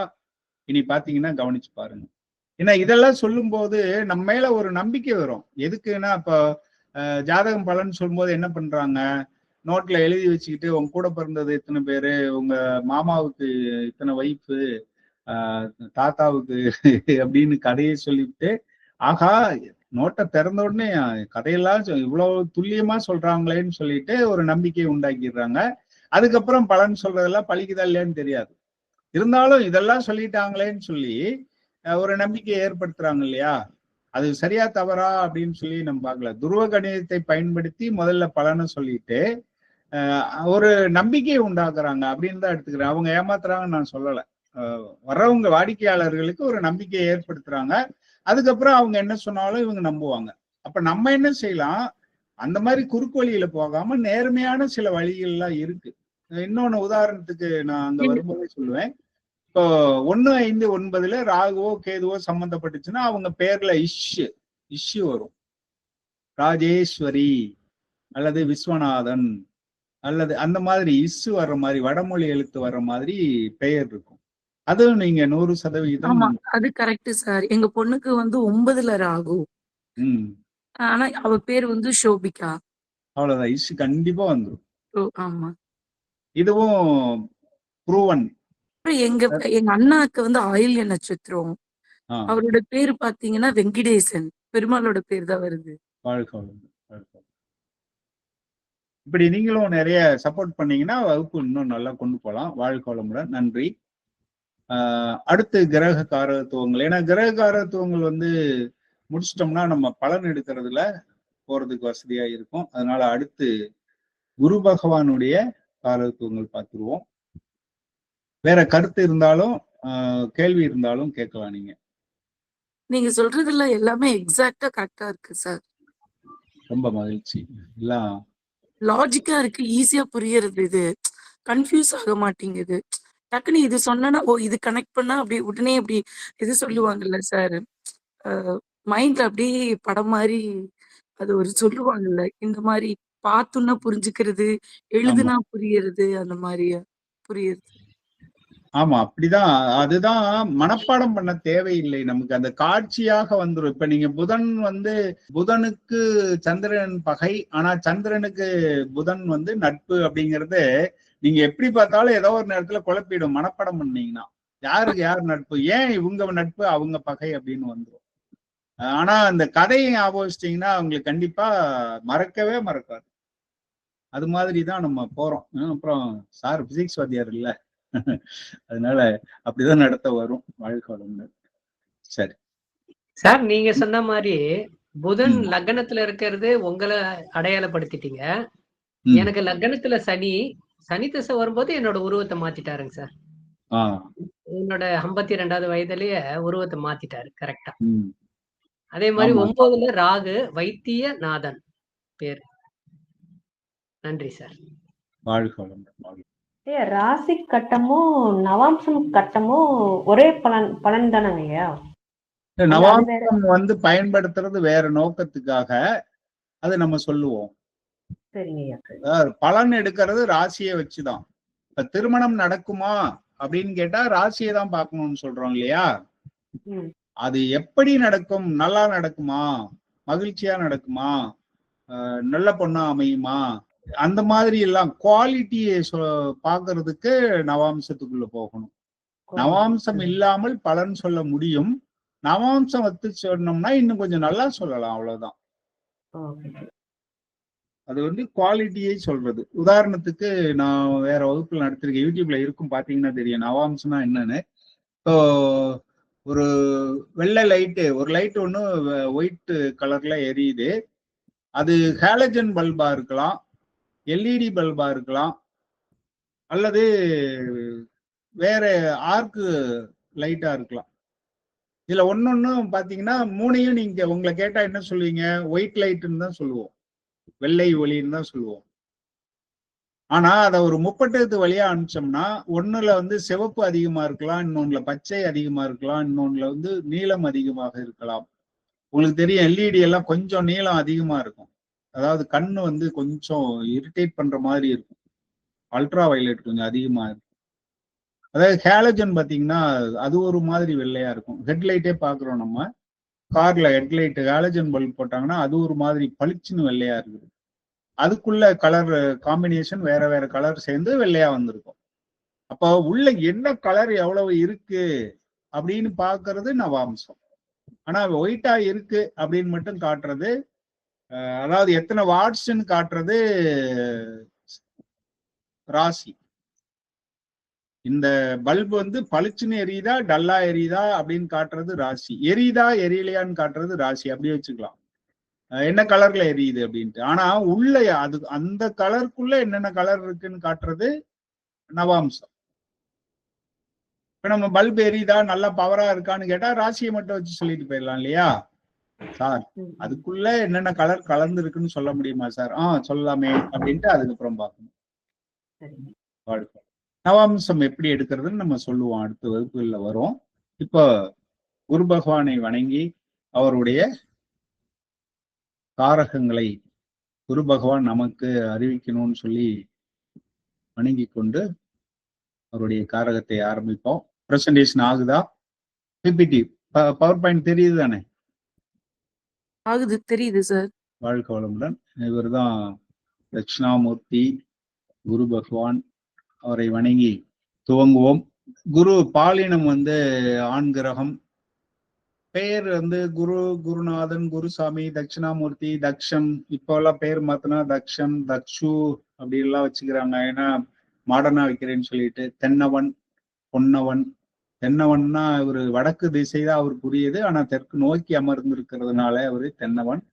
பொன்னவன் ஏன்னா வானத்துல பார்த்தோம்னா குரு பொன்னிறமா இருப்பாரு, அதனால பொன்னவன் சொல்லுவோம். பிரகஸ்பதினு பேர் இருக்கு. வாசஸ்பதி ஏன்னா பேச்சுக்கு இவரும் ஒரு காரகன். புதனை சொல்லுவோம், அதே மாதிரி இவரையும் சொல்லுவோம், வாசஸ்பதினு சொல்லுவோம். மனதின் குணம், அதாவது லக்னத்துல குரு இருந்தா அவங்க எப்படி இருப்பாங்க அப்படின்னு பொருள். பக்தியோட இருப்பாங்க, பெருந்தன்மையா இருப்பாங்க, வழிகாட்டுவாங்க, எல்லாருக்கும் அறிவுரை சொல்றது, கைடன்ஸ் பண்றதெல்லாம் இருக்கும், ஆசிரியர் தன்மை இருக்கும். குரு தன்மை. குருவுக்கும் ஆசிரியருக்கும் என்ன வித்தியாசம்னா, குருகுலம்னு சொல்லுவோம் இல்லையா, அவங்களுக்கு சேவை செய்துகிட்டு அவங்கள்ட்ட முழுமையாக கற்றுக்கொள்ளுதல். ஆசிரியர் என்பது அவருடைய கடமையை செஞ்சுட்டு போவாரு, அதோட அவர் இது முடிஞ்சிடும். குருங்கிறது மொத்த பொறுப்பையும் ஏத்துக்கிட்டாதான் குரு. அதனால அந்த ஜோதிடத்துல குருன்னு சொல்றது கூட, நான் வந்து ஜோதிட ஆசிரியர் அப்படின்னு தான் சொல்லிக்குவேன். ஜோதிட குருன்னா வேற. அவங்களுக்கு பொறுப்பு எடுத்துக்கிட்டா உங்களுடைய நல்லது கெட்டது உங்களுக்கு வந்து பலன் சொல்ல தெரியல அப்படின்னாலே அது நான் தான் பொறுப்பு ஏத்துக்கணும். பலன் சொல்ல வரலைனாலும் நான் தான் பொறுப்பு ஏத்துக்கணும். அதுதான் குரு. அப்படி பொறுப்பை ஏத்துக்கிட்டாதான் அவர் ஜோதிட குருன்னு சொல்லணும். ஏன்னா குருவுக்கும் ஆசிரியருக்கு வித்தியாசம் தெரியணும் இல்லையா. நான் யாரையும் குறை சொல்றதுக்காகவோ ஏதோ சொல்லலை. நான் என் வகுப்புல வந்து பொதுவா நான் ஜோதிட ஆசிரியர்னு தான் எல்லார்ட்டையும் சொல்லுவேன். குரு அப்படின்னா அந்த காலத்துல இருக்கும், கொண்டு போய் ஒரு குழந்தையா இருக்கும்போதே விட்டுட்டு வந்துருவாங்க. குரு பார்த்துதான் ரைட்டு நீ பாசு போலான்னு சொன்னாதான் அவர் அந்த குருகுலத்தை விட்டு வெளியே வர முடியும். அந்த மாதிரி எல்லா பொறுப்பையும் இவருடைய வாழ்க்கைக்கு தேவையான வழிகாட்டுதல் கூட அவர் தான் பண்ணுவார். நீ இந்த கலையை கத்துக்கிட்ட இந்த தொழில் செஞ்சு பொழைச்சுக்கோ, இப்படி செஞ்சு பொழைச்சுக்கோ அப்படின்னு சொல்றது உள்பட பொறுப்பை ஏத்துக்கிட்டாதான் அவர் குரு. வழிகாட்டுதல், நல்ல வழி காட்டுதல்ல இருந்து எல்லாமே. அதனால குருவுக்கும் ஆசிரியருக்கும் வித்தியாசம் இருக்கு. அதுக்காக தான் ரெண்டு வித்தியாசம், குரு தன்மை ஆசிரியர் தன்மை அப்படின்னு சொல்லி எடுக்கிறோம். குடும்ப உறவுல குரு யாரை குறிக்கும்னா குழந்தை. நம்ம ஒரு பலன் எடுக்கிறதுக்கு என்ன சொல்லியிருந்தோம், இப்போ திருமணம் அப்படின்னா 7ஆம் பாவகம்னு சொல்லியிருந்தோம், குழந்தைன்னா 5ஆம் பாவகம். இப்ப குழந்தை இருக்குமா அப்படின்னு பார்த்தா ஒரு பாவகத்தை பார்க்கணும், பாவக அதிபதியை பார்க்கணும், காரகன் அப்படின்னு ஒண்ணு இருக்கும், காரகன் அப்படின்ட்டு. அப்ப 3 விஷயங்களை ஆய்வு செய்யணும். இங்க குழந்தைக்கு காரகன் குரு. கணவன் அல்லது மனைவிக்கு காரகன் சுக்கிரன். நீங்க கணவனுக்கு காரகன் செவ்வாயின்னு வரும். அது செவ்வாய் வந்து அந்த வன்மை அப்படிங்கிற முறையில செவ்வாயை சொல்லுவாங்க. இருந்தாலும் ஒரு தாம்பத்திய சுகம் தருவோன் சுக்கிரன் தான். அதனால பெண்ணுக்குமே கூட கலத்திர காரகன் சுக்கிரனை தான் முதன்மையா எடுத்துக்கணும், செவ்வாயை அடுத்து எடுத்துக்கலாம். ஆனா சுக்கிரன் கண்டிப்பா எடுக்கணும் களத்திர காரகன். இங்க குரு பகவான் வந்து குழந்தைக்கு காரகன். நாடி முறை பிருகுநந்தி நாடி படிச்சோம்னா அங்க லக்னத்தை வச்சு பார்க்க மாட்டாங்க, அங்க குரு தான் ஜாதகர். ஆண் ஜாதகமா இருந்தா குருவை ஜாதகர்னு எடுத்துக்கிட்டு அங்க பார்ப்பாங்க, பெண் ஜாதகமா இருந்தா சுக்கிரனை ஜாதகின்னு எடுத்துக்கிட்டு பலன் பார்ப்பாங்க. அதுக்காக இங்க ஆண் ஜாதகர்ங்கிறத சொல்லியிருக்கேன். உடல் பாகத்துல மூக்கு, குரு நல்லா இருந்தாருன்னா அவங்களுக்கு மூக்கு பெருசா இருக்கும், மூக்கு நல்லா அழகா இருக்கும். சில பேருக்கு குரு சனி ஒருத்தர் பார்த்துக்கிட்டாங்கன்னா, சனிங்கிறது தாடை, இந்த மூக்கு வளைஞ்சு எதை நோக்கி, தாடையை நோக்கி இருக்கும். இதெல்லாம் நீங்க ஜோதிடத்தை ஆழமா கத்துக்கிட்டோம்னா சாமுத்திரிகா கூட ஓரளவுக்கு சொல்ல முடியும். கண்ணம் அழகா இருந்தா சுக்கிரன் நல்லா இருக்கும், கண்ணம் சுக்கிரன். சரி, அது இருக்கட்டும். இதயம் வந்து சுக்கிரன் குறிப்பார். இது அதாவது குரு பாதிச்சிருந்தா இதயமும் பாதிப்பு வரலாம். கல்லீரல், வயிறு, கொழுப்பு, முக்கியமாக கொழுப்பு சார்ந்த பிரச்சனை வந்துச்சுன்னா அது குரு வந்து கெட்டு போயிருப்பார். குரு காரணம். கொஞ்சம் குரு சம்பந்தப்பட்டவங்க லக்னத்துல குரு இருக்கு, குரு பாக்குறாரு அப்படின்னா கொஞ்சம் மற்றவங்கள விட உடம்பு கொஞ்சம் அப்படி பெருசா இருக்கும் அப்படின்னு எடுத்துக்கலாம். வீட்டுல வாஸ்து அப்படின்னு எடுத்துட்டீங்கன்னா பூஜை அறைய சொல்லுவோம். வடக்கு இவருக்கும், அதாவது புதனை வடக்குன்னு சொல்லிட்டா குருவை வடகிழக்குன்னு எடுத்துக்கணும், குரு வடக்குன்னு எடுத்துக்கிட்டா புதனை வடகிழக்குன்னு எடுத்துக்கணும். அவங்க 2 பேருக்கும் தான் இன்டர்சேஞ்ச் ஆகும். வாழ்க வளமுடன். அடுத்து சமுதாய உறவுல வந்து சமுதாயத்துல யாரையாவது பார்த்தா குருன்னு எப்படி சொல்லலாம்னா, குருமார்கள், ஆசிரியர்கள், பூசாரி, வழிகாட்டி, குருக்கள். குருக்கள் வந்து என்ன சொல்றோம், அவங்களும் பூஜை பண்றவங்க தான், பூசாரியும் பூஜை பண்றவங்க தான். கொஞ்சம் கெட்டு போயிருந்தா அவரு பூசாரியா இருப்பாரு, கொஞ்சம் நல்லா இருந்தா அவரு குருக்கள் அப்படின்னு இருப்பாங்க. வழிகாட்டிங்கிறது கைடு, இந்த டூரிஸ்ட் கைடு, கோயிலுக்கெல்லாம் டூர் கூட்டி போறாங்க இல்லையா, முக்கியமா அவங்கள குறிப்பாரு குரு. கோயிலுக்கு இந்த டூர் எல்லாம் காசி யாத்திரையெல்லாம் கூட்டி போறாங்க இல்லையா, அவங்களுக்கும் இந்த குரு நல்லா இருக்கும். இடங்கள் அப்படின்னு பாத்தீங்கன்னா கோவில், மடம், முக்கியமா பணத்துக்கு காரகன், குழந்தைக்கு காரகன்னு சொன்ன மாதிரியே பணத்துக்கு காரகன் குரு. குரு நல்லா இருந்தா அவங்கள்ட்ட பணம் இருக்கும், அதாவது நல்ல பணம் இருக்கும். என்ன சார் நல்ல பணம்? நல்ல பணம்னா வரி கட்டி நேர்மையான வழியில வந்த கணக்கு காட்டுற பணம், பொது பணம், அந்த மாதிரி இருக்கிறதெல்லாம் குரு காரணமாக இருப்பார். கருவூலம்னா ட்ரெஷரி, லாக்கர், பேங்க் லாக்கரா இருக்கலாம். பேங்க் அதாவது பேங்க்குங்கிறது பணம் சம்பந்தப்பட்ட இடம், ஆனா அங்க இருக்க மேனேஜருக்கு அது சொந்தம் இல்லை. அந்த மாதிரி பொது பணத்தை குறிப்பார் இவர் குரு. பொது பணம். ஒரு கோயிலுக்கு ட்ரஸ்டி, தர்மகர்த்தான்னு இருப்பாங்க, அவங்கள்ட்ட பணம் இருக்கும், கோயில் பணம் இருக்கும். அந்த மாதிரி இதெல்லாம் இந்த குரு குறிப்பார். தொழில் பார்த்தீங்கன்னா இது மேல சொன்ன எல்லா தொழிலையும் சொல்லலாம். தங்கம், நம்ம சூரியனுக்கு சொல்லும்போது தங்கம் சொன்னேன், அது ஆபரண தங்கம். இவரு சொல்ற தங்கம் குரு குறிக்கக்கூடிய தங்கம் 24 கேரட், அதாவது தங்க கட்டி, பிஸ்கட். தேவதை தட்சிணாமூர்த்தி, பிரம்மா. பிரம்மா அதிபதியா வருவார். கோயில்னு எடுத்துட்டா ஆலங்குடி, அப்புறம் திருச்செந்தூர் சொல்லுவாங்க. திருச்செந்தூர் ஏன் சொல்றேன்ட்டு நம்ம மற்ற வகுப்புகள்ல சொல்லியிருக்கேன். யாருக்காவது தெரியுமா ஏன் குருஸ்தலம் திருச்செந்தூர்னு சொல்றோம்? பிரியா மேம் ஏதோ ஹேண்ட் ரைஸ் பண்ணிருக்கீங்க, கேள்வி இருக்கா சார்? குருக்கே குரு சார் அவரு. குருவுக்கு குரு, குருவுக்கே குரு. சரி, அதுக்கு ஒரு கதை சொல்லியிருக்கேன், அந்த கிளாஸ் நீங்க வரலைன்னு நினைக்கிறேன். வாழ்க வளமுடன். அதான் ஒவ்வொரு கிளாஸ் மாறும் பொழுதும் ஏதாவது ஒன்று அப்போ ஞாபகம் வர்றதை சொல்லுவோம். என்னன்னா, நீங்க திருச்செந்தூரில் போர் புரிந்து சினமெல்லாம் தீர்த்த கந்தன் பாட்டு படிப்போம். திருச்செந்தூரில் போர் புரிந்து சினமெல்லாம் தீர்த்த கந்தன் அப்படின்னு வரும். இப்ப அவர் போர் புரிந்த இடம் திருச்செந்தூர். அவர் வெற்றி கிடைக்கணும் அப்படின்னா எப்பவுமே தன்னுடைய திறமை மட்டும் போதாது. இதை நான் பிசிக்ஸ்ல நடத்தும் போது சொல்லுவேன்.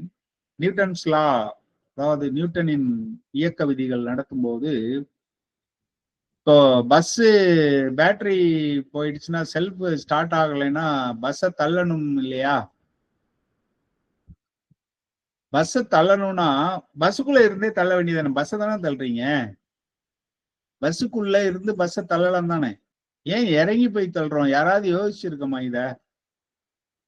நான் ஒவ்வொரு வருஷமும் 11வது மாணவர்களுக்கு நியூட்டன்ஸ் விதி நடத்தும் போது இது சொல்லுவேன். பஸ்ஸை தானே தள்ளணும், ஏன் இறங்கி போய் தள்ளுறீங்கன்னு கேட்பேன். இதுல பெரிய தத்துவம், ஆன்மீக தத்துவமே இருக்கு. பிசிக்ஸ் அப்படின்னு நினைக்க வேண்டாம். பஸ்ஸை தள்ளுறோம், அப்ப பஸ்ஸுக்குள்ள இருந்தே தள்ள வேண்டியதானே, ஏன் கீழே போய் இறங்கி தள்ளுறோம்? உள்ள இருந்து தள்ளினா பஸ் நகராது. இது ஏன்னு தெரியுமா? நமக்கு நாமே செஞ்சுக்கிறது பிரயோஜனப்படாது. அடுத்தவங்களுக்கு செஞ்சா அது பிரயோஜனமா இருக்கும், அடுத்தவர்கள் நமக்கு செய்வது உதவியாக இருக்கும்.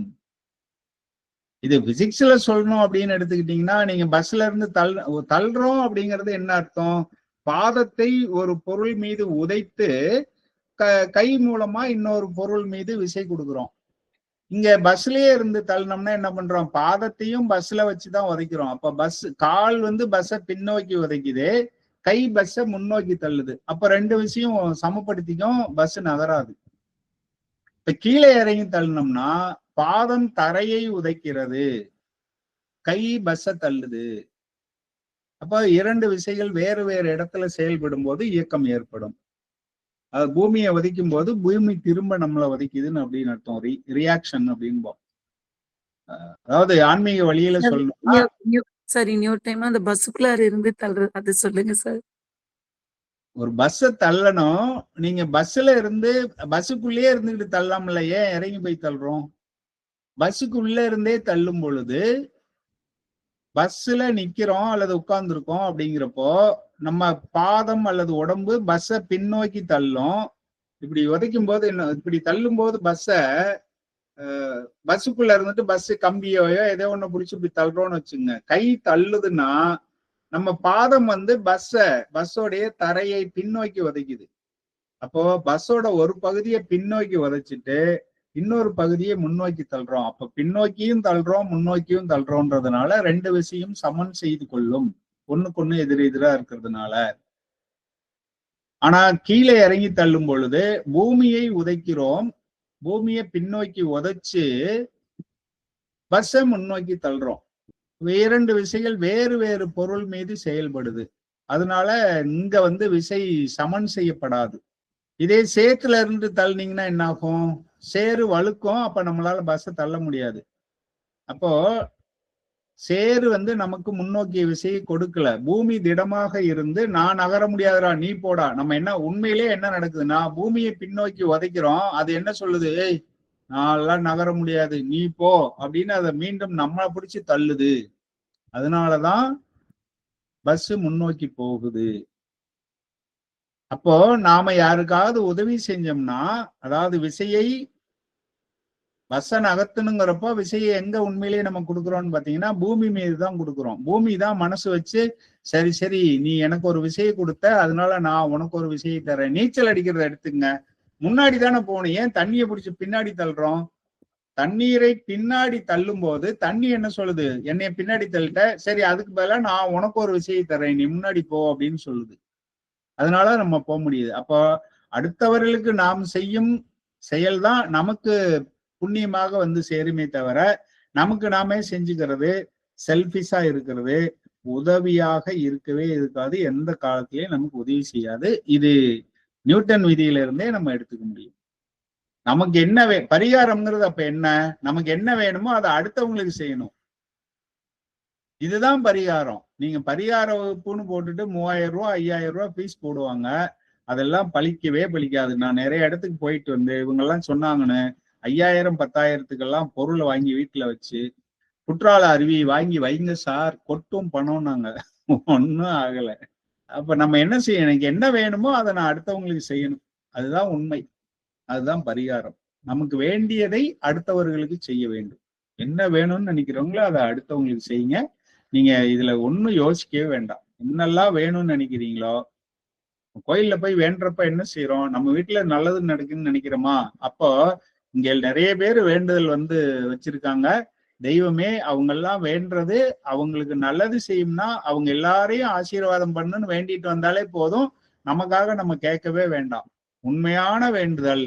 இங்க எத்தனை பேரு அவங்க கஷ்டத்தை வந்து சொல்றாங்க சாமி உங்ககிட்ட, அவங்க கஷ்டத்தை எல்லாம் அவங்க வேண்டுதல் நல்லதாக இருந்தால், இது ரொம்ப முக்கியம். அவங்க வேண்டுதல் மற்றவர்களுக்கு தீங்கு தராது என்றால் அவங்களுடைய வேண்டுதலை நிறைவேற்றி வை தெய்வமேன்ட்டு வந்துருங்க. உங்க வேண்டுதல் நீங்க கேட்காமலே வந்து சேரும். வாழ்க்கை வளமுடன்.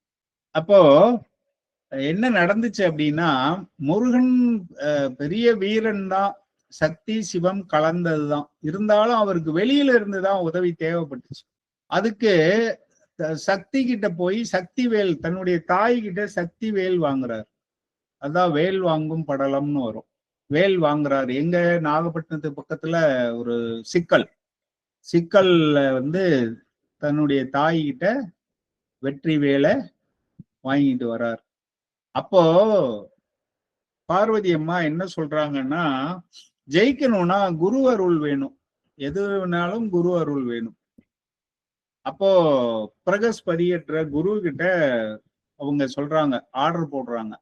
ஏன்னா எல்லாத்துக்குமே தலைவன் தலைவி வந்து சிவன் பார்வதி தானே. குரு பகவானை கூப்பிட்டு, முருக பகவான் வந்து போருக்கு போறாரு, நீ அங்க இருக்கணும், உன்னுடைய பார்வை வேணும், அப்பதான் போர்ல அவர் வெற்றியடைவான் என் மகன், அதனால நீ போய் திருச்செந்தூர்ல அங்கேயே இரு அப்படின்றாரு. என்ன சொல்றாங்க, அம்மா திருச்செந்தூர்ல போய் நீ இரு போர் முடிகிற வரையிலும் அப்படின்ட்டு உத்தரவு போட்டுறாங்க. இப்ப திருச்செந்தூரில் குரு பகவான் முழு அருள் நிலையோட அங்க இருப்பதாக ஒரு ஐதீகம் இருக்கு. அதனாலதான் குரு ஸ்தலம் அப்படின்னா பரிகாரத்துக்கு திருச்செந்தூரை தான் அதிக ஜோதிடர்கள் சொல்லுவாங்க. அதுக்கு காரணம் குருவினுடைய கதிர்வீச்சு அங்க அதிகமா. அது அறிவியல் பூர்வமாக சொல்றாங்க, அது உண்மையா பொய்யா எல்லாம் தெரியாது, நம்ம ஒன்றும் டெஸ்ட் பண்ணி பார்க்கல. குருவினுடைய கதிர்கள் அங்க வந்து நிறைய விழுது அப்படின்னு சொல்லி சொல்லிக்கிறாங்க. நம்ம மக்கள் சொல்றதுதான். அது டெஸ்ட் பண்றதுக்கு லேப்ல டெஸ்ட் பண்ற மாதிரி எல்லாம் ஒன்றும் இல்லை. இப்படி ஒரு ஐதீகம் இருக்கு, குரு அங்க இருக்காருன்னு சொல்லி. சோ திருச்செந்தூரை கொண்டு வரோம். ஆனா கோவில், குருவுக்கு கோவில் இருக்கிறது ஆலங்குடின்றதுனால நம்ம அதை எடுக்கிறோம். பட் அவருடைய முழு அருளும் அவருடைய கதிர்வீச்சும் திருச்செந்தூரில் இருப்பதாக எடுத்துக்கிறோம். வாழ்க வளமுடன். இப்படி ஒன்னொன்னுக்குமே புராண கதைகள் அல்லது சொல்லப்பட்ட கதைகள், வழி வழியாக வந்த கதைகள் நிறைய இருக்கு. அதையும் சேர்த்தி நீங்க படிச்சு, ஏன்னா எல்லா கதையும் நானே சொல்லிடுவேன்னு சொல்ல முடியாது. அங்கங்க வாய்ப்பு கிடைக்கும் போது படிச்சு புரிஞ்சுக்கிட்டீங்கன்னா நிறைய பயனுள்ளதாக இருக்கும். வாழ்க வளமுடன். இப்போ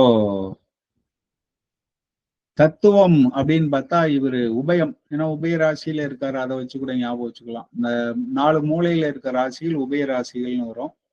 குரு வாதம், குரு பாதிக்கப்பட்டால் வரக்கூடிய நோய். அந்த காலத்துல சித்த வைத்தியம் வந்து இப்படி இப்படி பிடிச்சு பார்த்துதான், வாதம் பித்தம் கபம் 3 விரல வச்சுக்குவாங்க. இப்படி வச்சுட்டு அந்த பல்ஸ் வர்றது எந்த விரல்ல அதிகமா இது பண்ணுதுன்னு பார்த்துட்டு, எனக்கு ஒரு ஐடியா தான், மற்றபடி அதுல முழுசா பயிற்சி எல்லாம் கிடையாது. அப்ப வாத நாடி, பித்த நாடி, கபநாடி அப்படின்னு பிரிப்பாங்க. எது அதிகமாக இருக்கிறதுன்னு பார்த்துட்டு இந்த நோய் இருக்குன்னு கொண்டு வருவாங்க அந்த காலத்துல.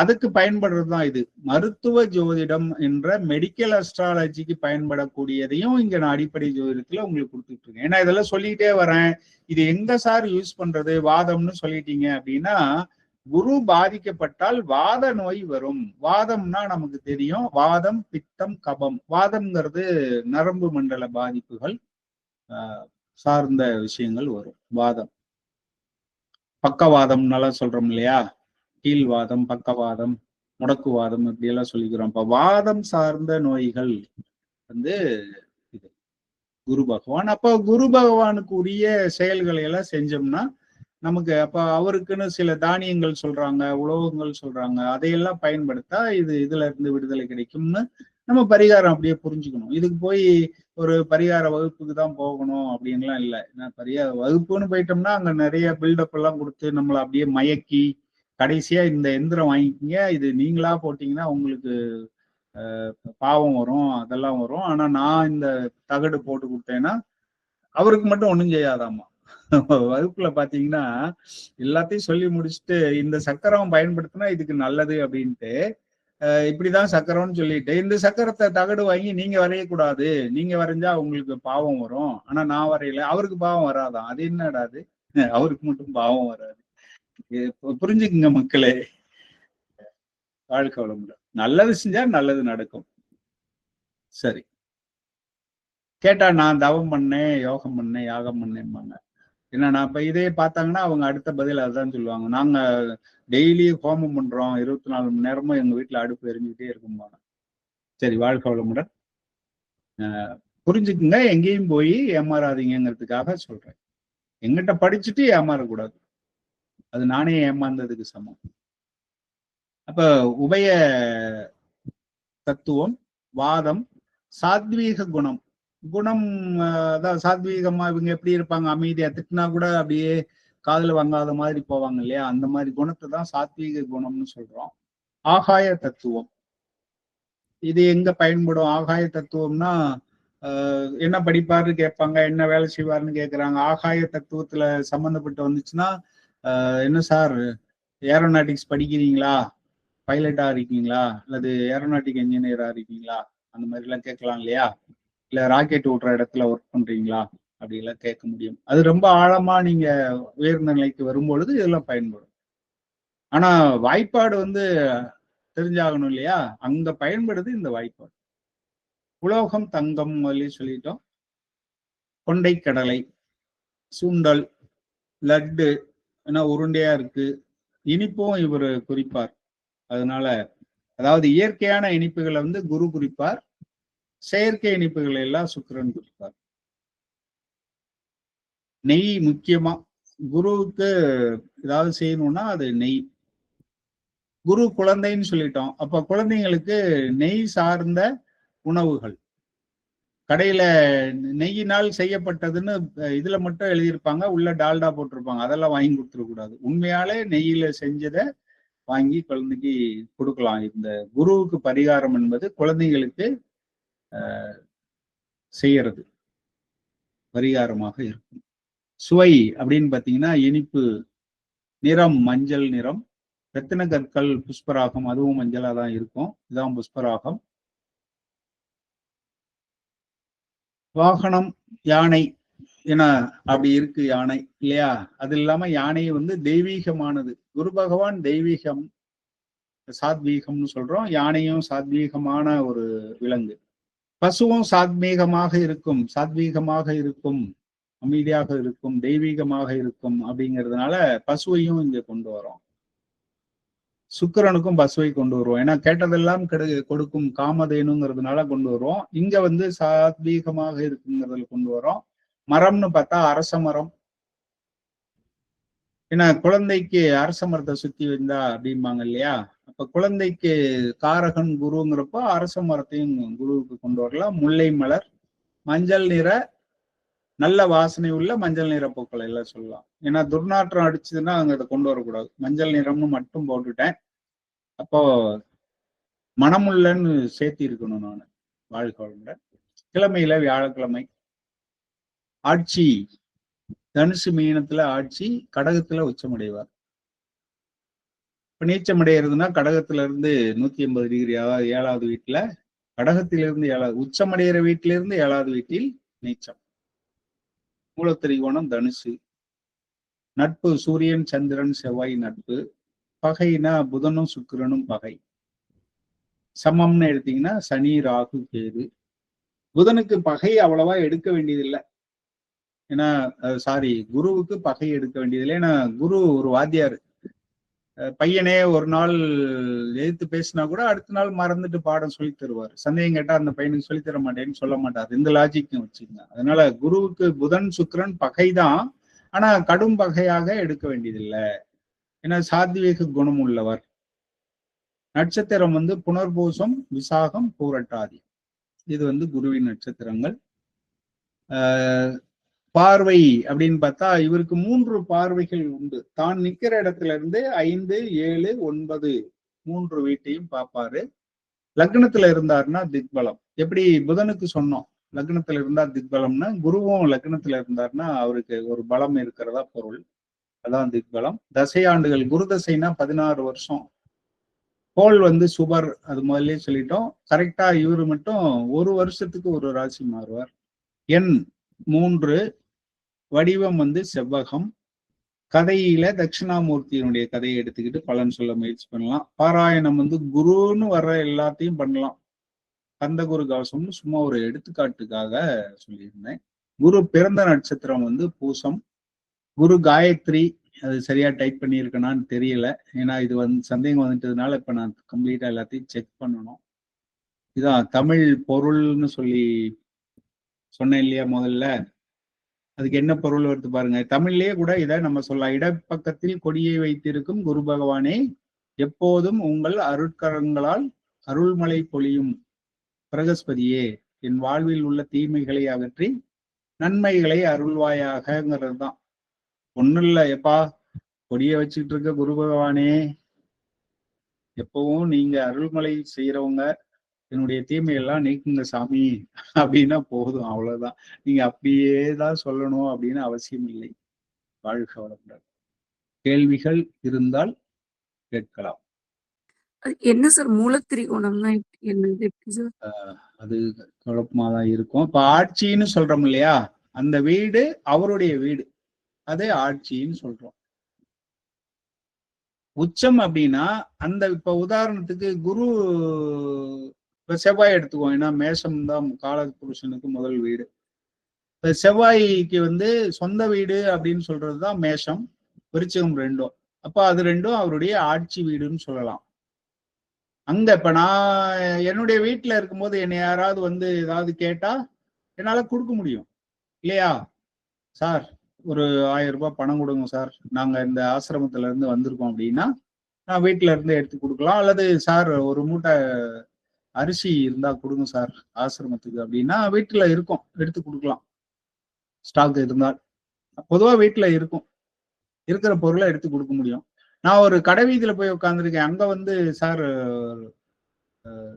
வீட்டுல நீங்க போட்டிருந்த பழைய ட்ரெஸ் எல்லாம் கிளியாம இருக்கும், உங்களுக்கு பயன்படாம நிறைய வச்சிருப்பீங்க சார், அதை எடுத்து கொடுங்கன்னு கேட்டா ஆசிரமத்துல இருந்து வந்திருக்கோம் சார் கொடுங்க சார்னு கேட்டாங்கன்னா எடுத்து கொடுக்க முடியுமா? வீட்டுல இருந்தாதான் கொடுக்க முடியும். அப்போ ஆட்சி வீட்டுல அப்படின்னா என்ன அர்த்தம்னா சொந்த வீடு. சொந்த வீட்டுல இருக்கிற கிரகம் பலன்களை தர முடியும். அதால அதுதான் பொருள், பலன்களை தர முடியும். அப்போ ஆட்சின்னு சொல்றோம். உச்சம்னா என்ன அர்த்தம்னா, ஆபீஸ்ல இருக்கேன் நான் higher secondary school head master, வீட்டுல இருக்கேன். வீட்டுல வந்து என்கிட்ட கேட்டா சிலது செய்ய முடியும். சார் ஒரு டிசி வேணும்னு கேட்டா என்னால தர முடியுமா? சார் ஹெட் மாஸ்டர் தானே சார், டிசி கேட்டா தர மாட்டேங்கிறீங்க அப்படின்னு சொல்ல முடியாது. நான் ஸ்கூல்ல இருக்கும்போது கேட்டாதான் டிசி தர முடியும். அங்கதான் ஆட்சி எனக்கு. நான் ஒருத்தரை வேலை வாங்க முடியும் என்னால. இந்த கிளர்க்கை கூப்பிட்டு சார் இந்த பையனுக்கு டிசி எழுதி கொடுங்க சார் அப்படின்னு சொல்ல முடியும். நான் வீட்டுல ஒய்ஃபை கேட்டு சொல்ல முடியுமா, ஏப்பா ஒரு டிசி எழுதி கொடுப்பான்னு கேட்க முடியாது. அப்போ சில அதிகாரங்களை செலுத்தக்கூடிய ஒரு இடமாக இருக்கிறது ஆட்சி வீடுன்னு புரிஞ்சுக்கணும். இப்ப பாருங்க, சில இடத்தில் ஆட்சியாக இருப்பது நல்லது, சில இடத்தில் உச்சமாக இருப்பது நல்லது. அப்ப உச்சம் என்பது ஒரு அலுவலகத்துல ஒரு பவரோட இருக்கிறேன் நானு. அங்க ஹெட்மாஸ்டர்னா ஒரு ஹெட்மாஸ்டர், ஆனா வீட்டுல வந்து ஏங்க அந்த ஏதாவது வேலை சொல்லுவாங்க நம்மகிட்ட. ஆனா ஸ்கூல்ல வந்து நான் ஹெட்மாஸ்டர் சீட்ல இருக்கும்போது என்கிட்ட யாராவது வேலை சொல்ல முடியுமா? எங்கிட்ட வேலை சொல்ல முடியாது. நான் தான் எல்லாருக்கும் வேலை சொல்லுவேன். ஆனா எனக்குன்னு சில வீட்டுல இருக்க சில ஃப்ரீடம் எனக்கு அங்க இருக்காது. அங்க அதிகாரம் இருக்கு, ஆனா வீட்டுல இருக்க மாதிரி சில இதெல்லாம் இல்லை. அப்போ உச்சம் என்பது இதை விட கொஞ்சம் பவர் நிறைஞ்ச இடம். ஆனாலும் வீட்டுல இருக்கிற மாதிரி அங்க இருக்க முடியாது. அப்ப வீட்டுல இருக்கப்போ நான் சிலது செய்ய முடியும், அதிகாரத்துல இருக்கப்ப இன்னும் கொஞ்சம் அதிகமா செய்ய முடியும். அப்ப உச்சமாக இருக்கும் பொழுது இன்னும் கொஞ்சம் அதிகமா செய்ய முடியும். மூலத்திரிகோணம் என்பது, நான் ஒரு ஆபீஸ் போட்டு, ஒரு ஆடிட்டர் இருக்காரு, ஆடிட்டர் ஒரு தனியா ஒரு ஆபீஸ் போட்டிருக்காரு. அது மாதிரி அவரு ஆடிட்டரா ஒரு கம்பெனில ஒர்க் பண்றப்போ அவருக்கு அந்த கம்பெனிக்குள்ள இருக்க பவர் உச்சம்னு வச்சுக்கோங்க. மூலத்திரிகோணம்ங்கிறது அவருடைய ஆபீஸ். நான் வீட்டுல இருக்கேன் ஆட்சி, ஸ்கூல்ல இருக்கேன் ஹெட் மாஸ்டர், அங்க வந்து இது இன்னொரு மாதிரி வச்சுக்கலாமே, ஈஸியா புரியும். கலெக்டருக்கு பாத்தீங்கன்னா கேம்ப் ஆபீஸ்னு ஒண்ணு இருக்கும். பேரு கேம்ப் ஆபீஸ்னு சொல்லுவோம், ஆனா உண்மையிலேயே அது அவரோட வீடு. இந்த ஆபீஸ்ல இருக்க நிறைய வேலை, அவங்க வந்து இப்ப கலெக்டர் மாதிரி இருக்கவங்களாம் 24 hours டியூட்டியில இருப்பாங்க. அவங்களுக்கு நேரம் காலம் எல்லாம் கிடையாது. எந்த நேரத்திலும் அவங்களை கூப்பிட்டு வேலை சொல்லுவாங்க. அவங்களும் எந்த நேரத்துல வேணாலும் வேலை செய்ய வேண்டிய அவசியம் ஏற்பட்டால் செய்வாங்க. அதனால கலெக்டர் ஆபீஸ்க்குள்ள என்ன பவரோ ஏறத்தாழ அதே பவர். ஆனா அங்க ஸ்டாஃப் ஒரு 2 கிளர்க் இருக்கலாம், 2 போலீஸ், தேவையான போலீஸ் கொஞ்சம் பேர் இருப்பாங்க. ஆனா கலெக்டர் ஆபீஸ்ல இருக்க ஒரு 200-300 பேர் வேலை செய்யறாங்கன்னா அவ்வளவு பேர் அவங்க வீட்டுல இருப்பாங்களா? ஒரு நைட்டு 8 மணிக்கு அவருக்கு ஒரு எமர்ஜென்சி, சார் பூகம்பம் சார், புயல் வந்துருச்சு, அந்த பக்கம் பில்டிங் விழுந்துருச்சு சார் அவசரமா அப்படின்னா அந்த நேரத்துல எல்லா செக்ஷனையும் கூப்பிட்டு அவரால் பண்ண முடியாது. எமர்ஜென்சிக்குன்னு வீட்டுல கொஞ்சம் பேரை வச்சிருப்பாரு, அவர்கிட்ட தான் வேலை சொல்ல முடியும். இதுதான் மூலத்திரிகோணம். அவங்க செய்வாங்க, ஆனா உச்சமா கலெக்டர் ஆபீஸ்ல இருந்து வேலை செய்யற அளவுக்கு வீட்டுல இருந்து வேலை செய்ய முடியாது இல்லையா? ஆனா செய்வாங்க.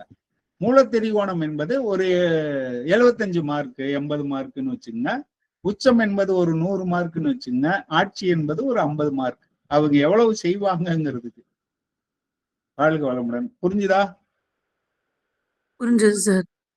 அதாவது வந்து மூலத்திரிகோணங்கிறது சொந்தமா ஒரு இடத்துல இருக்க கேம்ப் ஆபீஸ் மாதிரியா சார்? மூலத்திரிகோணம்ங்கிறது கொஞ்சம் பவர் அதிகம், உச்சத்தை விட கொஞ்சம் பவர் குறைச்சல், ஆட்சியை விட கொஞ்சம் அதிகம். அப்படி ஞாபகம் வச்சுக்கோங்க போதும். புரிஞ்சுக்கிறதுனா கேம்ப் ஆபீஸ் மாதிரின்னு வச்சுக்கலாம். அங்கேயும் அவருக்கு பவர் உண்டு. தனியா வீடு, இவர் ஒரு தனியா கேம்ப் ஆபீஸ்ங்கிறது கவர்மெண்ட் எக்ஸாம்பிள் தான் சார் கரெக்டா புரிஞ்சுது. சரி. கேம்ப் ஆபீஸ்ன்றது கவர்மெண்ட் கொடுக்குற குவார்டர்ஸ். இவருக்கு தனியா ஒரு வீடு வாடகைக்கு எடுத்து, அங்க தொல்லையா இருக்கு, நம்ம தனியா பிரைவசி வேணும், ஒரு தனியா வீடு எடுத்து வச்சிருக்காருன்னு வச்சுங்க, அது ஆட்சி. ஒரு கலெக்டரு தனியா ஒரு வீடு வச்சிருக்காரு, குடும்பத்தோட அங்க குடியிருக்காரு அப்படின்னா அது ஆட்சி. கவர்மெண்ட்ல கொடுத்த குவார்டர்ஸ் அங்க வந்து எப்படின்னா அவங்களுக்கு எல்லாம் ஏறத்தாழ கலெக்டர் ஆபீஸ்ல இருக்க ஒவ்வொரு செக்ஷன்ல இருக்கிறதையும் பாக்குற மாதிரி முக்கியமானவங்க எல்லாம் இருப்பாங்க. அங்கேயும் ஒரு டைபிஸ்ட் இருப்பாங்க, டைப் அடிக்கிறது அவசரத்துக்கு கூப்பிட்டா அந்த மாதிரி எல்லாம் இருக்கும். ஆனா முழு வீச்சுல வேலை செய்ய முடியாது, அவசர கால வேலைகள் மட்டும்தான் அங்க செய்ய முடியும். அது கவர்மெண்ட் குவார்டர்ஸ். ஆனா அவரு வீட்டுல இருக்காரு, தனியா சொந்தமா ஒரு வாடகை வீடு வந்திருக்காரு. அங்க வந்து அவங்களால என்ன பண்ண முடியும், அவங்க சொந்த வேலையை தான் செஞ்சுக்க முடியும், மற்றதெல்லாம் செய்ய முடியும். அவங்கள்ட்ட பர்சனலா ஒரு ஹெல்ப் கேட்க போறதுன்னா நம்ம தெரிஞ்சவங்களோ உறவுக்காரங்களோ போய் கேட்க முடியும் வீட்டுல. ஆனா மற்ற பொதுவா அதிகாரம் எல்லாம் அங்க இருந்துட்டு பண்ண முடியாது இல்லையா? அது மாதிரி எப்படியோ புரிஞ்சா சரி, ஆடிட்டர் ஆபீஸ் புரிஞ்சாலும் சரி, இல்ல கேம்ப் ஆபீஸ் புரிஞ்சாலும் சரி, அலுவலகம் அந்த அரசு அலுவலகங்களுக்கு போற வர்றவங்களுக்கு கேம்ப் ஆபீஸை பத்தி நல்லா புரியும். வாழ்க வளமுடன். முடிச்சுக்கோமா? கேள்வி இருக்கா? நன்றி. நன்றி சார். வாழ்க வளமுடன். வாழ்க வளமுடன். நன்றிங்க சார். நன்றி சார். நன்றிங்க ஐயா. நன்றி. நன்றிங்க ஐயா.